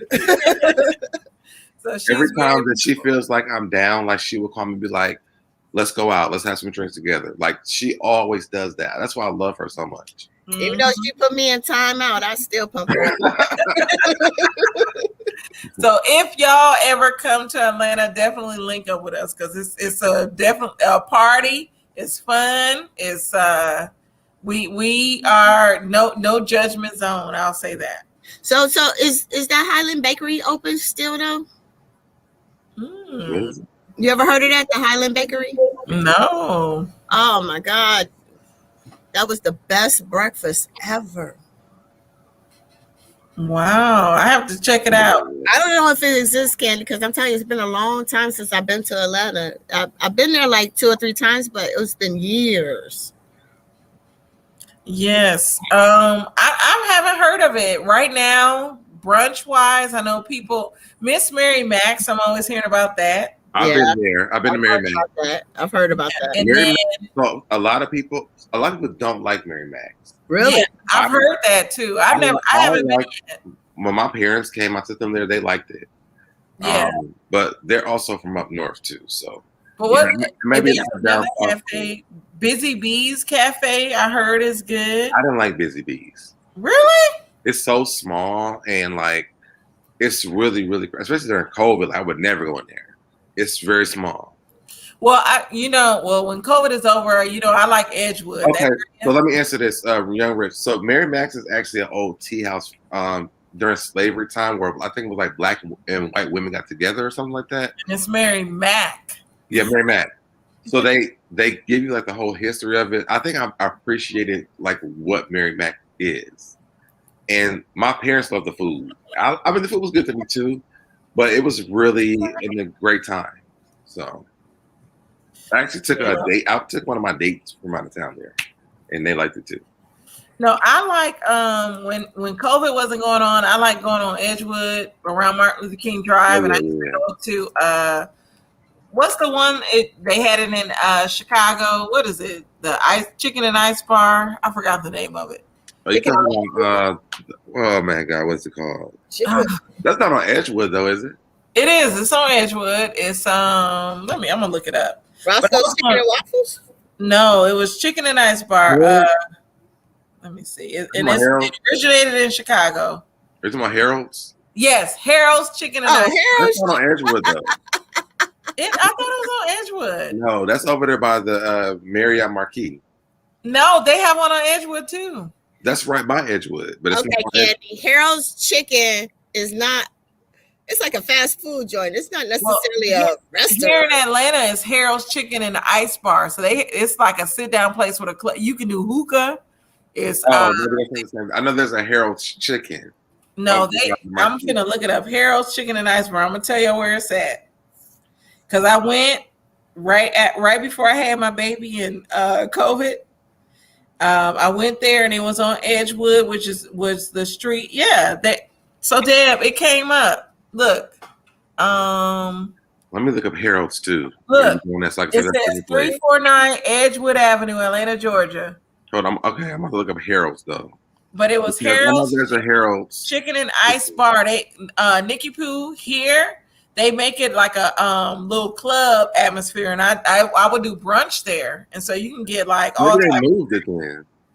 Well, if you come here in Chicago, it's a fast food joint. Don't be thinking you gonna get no high class restaurant up in here. I know. Do you like? Look, see Harold's Chicken and Ice Bar, and No, look I just did that. Edge I whatever. Do you like MacArthur's, Nikki Pooh? Mick who? MacArthur's. It's on the west side there, I think. It's like a steakhouse. Huh? Is it a steakhouse? It's a soul food place because they have a bunch of pictures of like Obama been there, like a bunch of celebrities been there. No, I haven't been there. I think it's on the west side. I haven't been there. I'll tell you where I went today though for my birthday. Where'd you go? Which takes like 3 months to get reservations to. Oh wow! It's called the Crab Cellar. It's all you can eat Alaskan king crab. Yes, take me to that. Take me to that. Yeah. Look, it's a YouTube video. It's called Crab Cellar. Look, just type in Crab Cellar in YouTube and watch that video. Yes, take me. I only got to eight crabs, 8 crab legs. That's all I could get to. I was so stuffed I couldn't breathe. I would have died. And my kiddo said Harold's Chicken tastes like Church's Chicken. Back in the day, Church's Chicken used to be good. No, it did not. No, it didn't. My mother. My mother used to hate. My dad bought Church's Chicken so much. My mother hated it. And one time, my dad used to buy so much that he got sick of it. My mom says, "You know why you sick? Because you keep eating that damn Church's Chicken." Yes, and hey, the real lovely C. She said she couldn't sleep, and look who's on. Hey, the real lovely C. But no, the Harold's Chicken here on Edgewood, because that's where I first saw it. So there, it's definitely like a club. They have hookah, and the chicken is so good. I get the fried green tomatoes because they have. And you know why I went there because of Ron. What'd you say? Ron took me there. My friend. And I'm like, my friend. You call me your friend. I feel like he took me on a date, but I don't know what it was.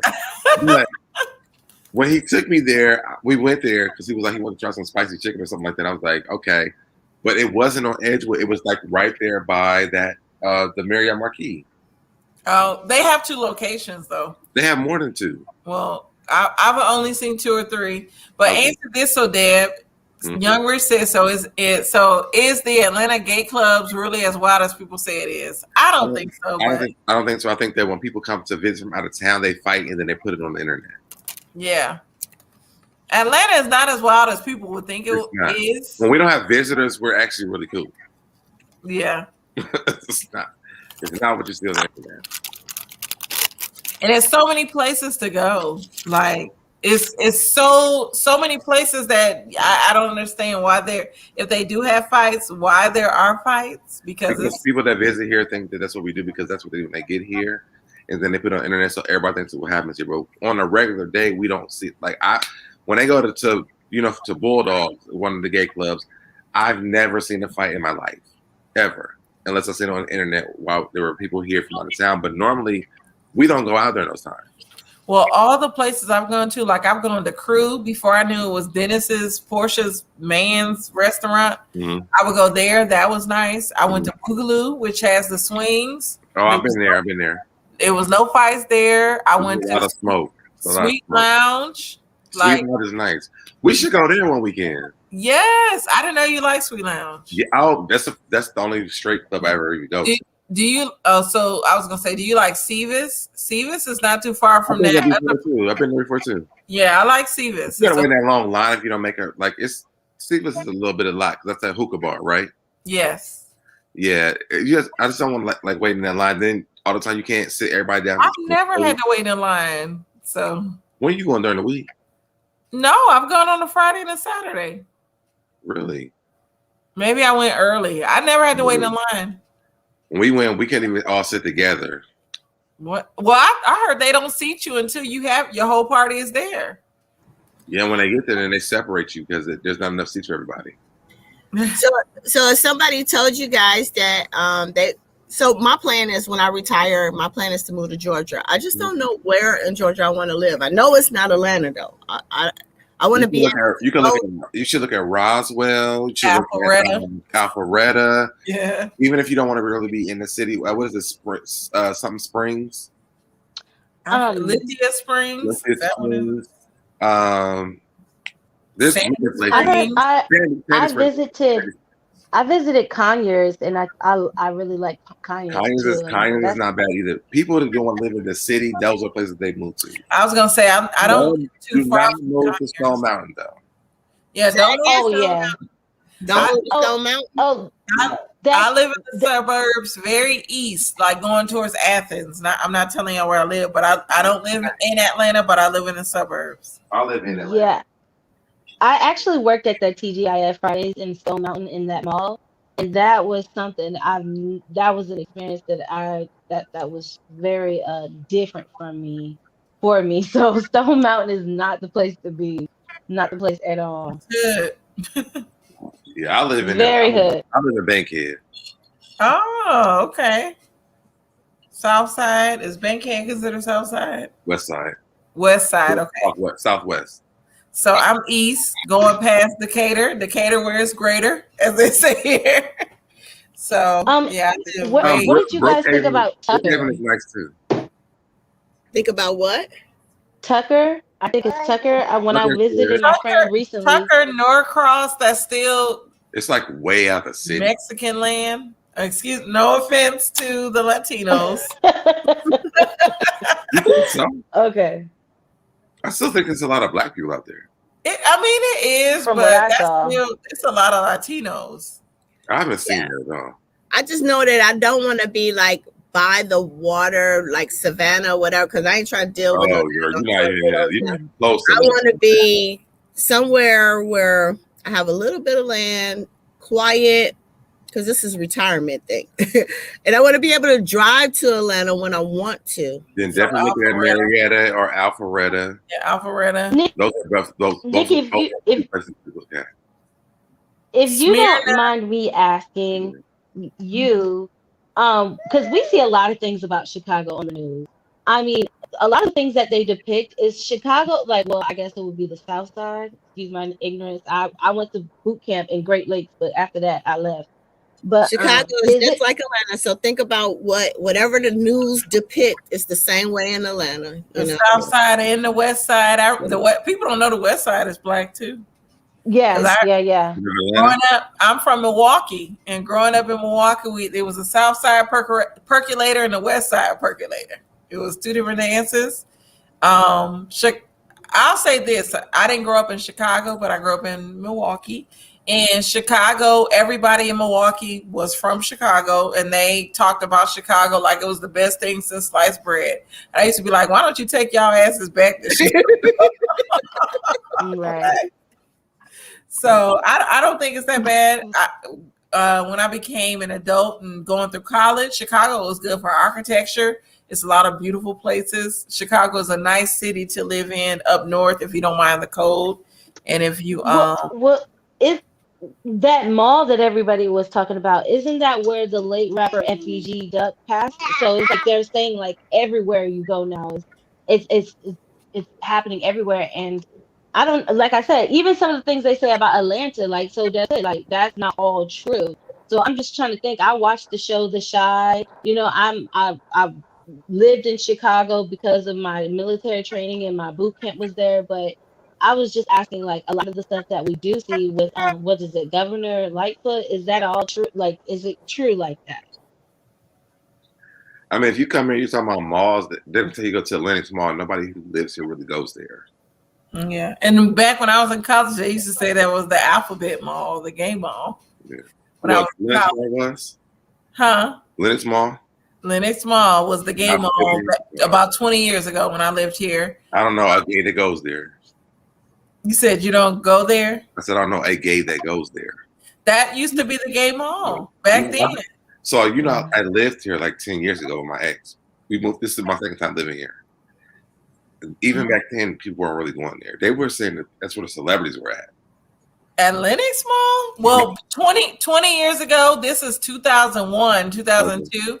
They were saying that was the gay mall. That was where you, because there used to be.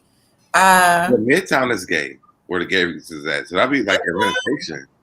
And what is my kiddo talking about? Candy lives across the street from Kelvin Katrina Samuel's trap house. But she lives in like off a Cascade. That's in the hood. Yes. she got a lot of land around her though. I Google mapped her thing and I looked at her whole surrounding. Oh my God, though. But I mean, where she lives at, like off of Cascade, if you keep going down, it's like really regular house. I used to live off of Cascade. And if you go farther down the street, then you can see where they live at. But they live like Cascade is like College Park. Is that where Cascade is? And that's still the south side. It's not really College Park. It's like southwest Atlanta. Yeah. Going towards College Park. I need to give my baby her pacifier. I work on the south side though. And that is definitely old Atlanta. It's ghetto. Excuse my language. But yeah, I don't like that side. Oh, my baby's crying. Oh, go get the baby. I gotta go because I gotta get up in the morning for work. I just went to join for a little while.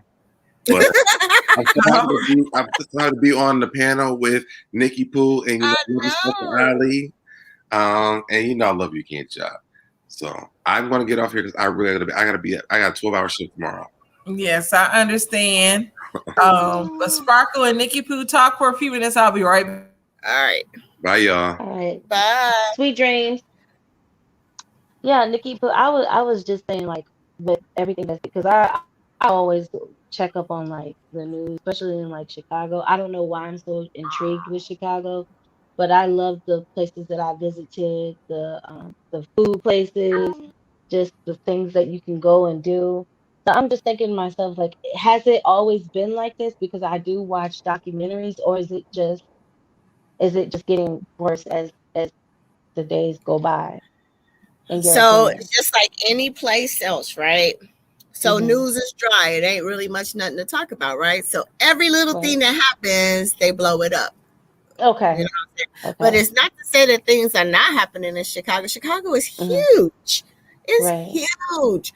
I mean, things that they put on the news, I would never hear about if they didn't put it on the news. You know what I'm saying? Chicago is so huge.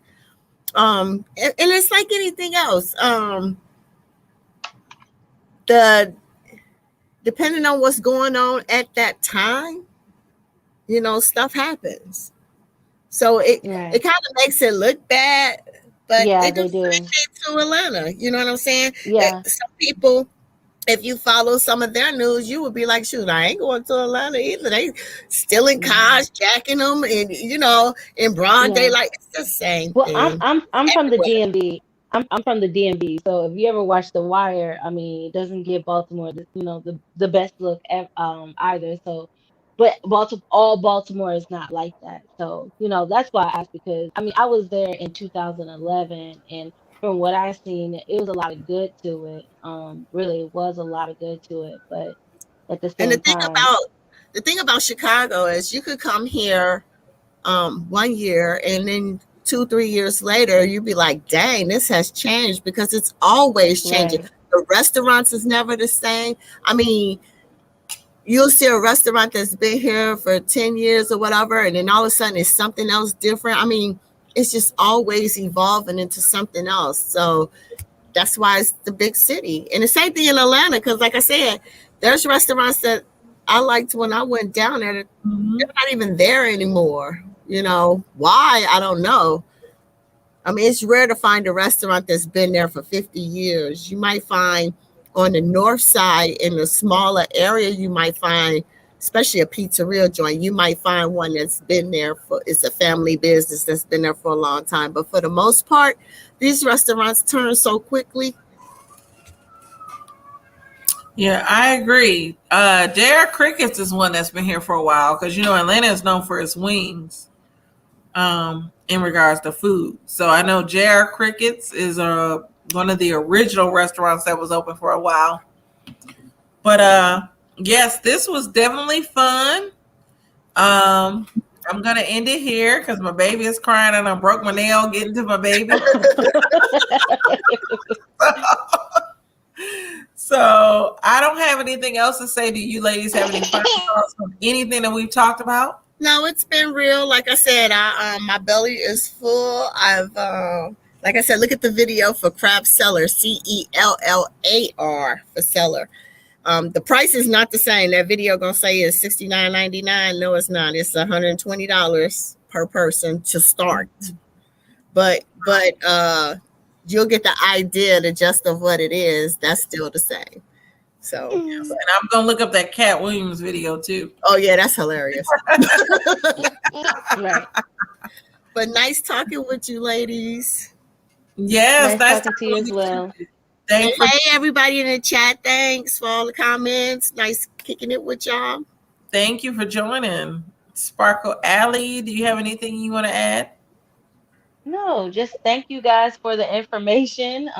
You know, again, educating, informing, and also entertaining. So that's all I got to say. Thank y'all, and I'm about to go get my pillow some good head, you know. And Yes. that's it. Well, thank you, ladies, for joining. Thank you, Sparkle Alley. Thank you, Nikki Pooh. I always enjoy the commentary. Thank you all for watching the channel. Make sure you like, share, and subscribe to the Candy Shop. Again, my name is Candace. This was a great night. I will be back on Monday with Candy Washington on her channel, reviewing, I believe, The Real Housewives of Potomac. So What time is that? What time is that? it'll be at 5 p.m. Eastern, 2 p.m. Pacific time. So if you're in Central time, it'll be 4 p.m. your time. All right. All right. And I know we're going on early. But all right. Thank you, ladies. Good night. But I want to welcome everybody to my channel, The Candy Shop.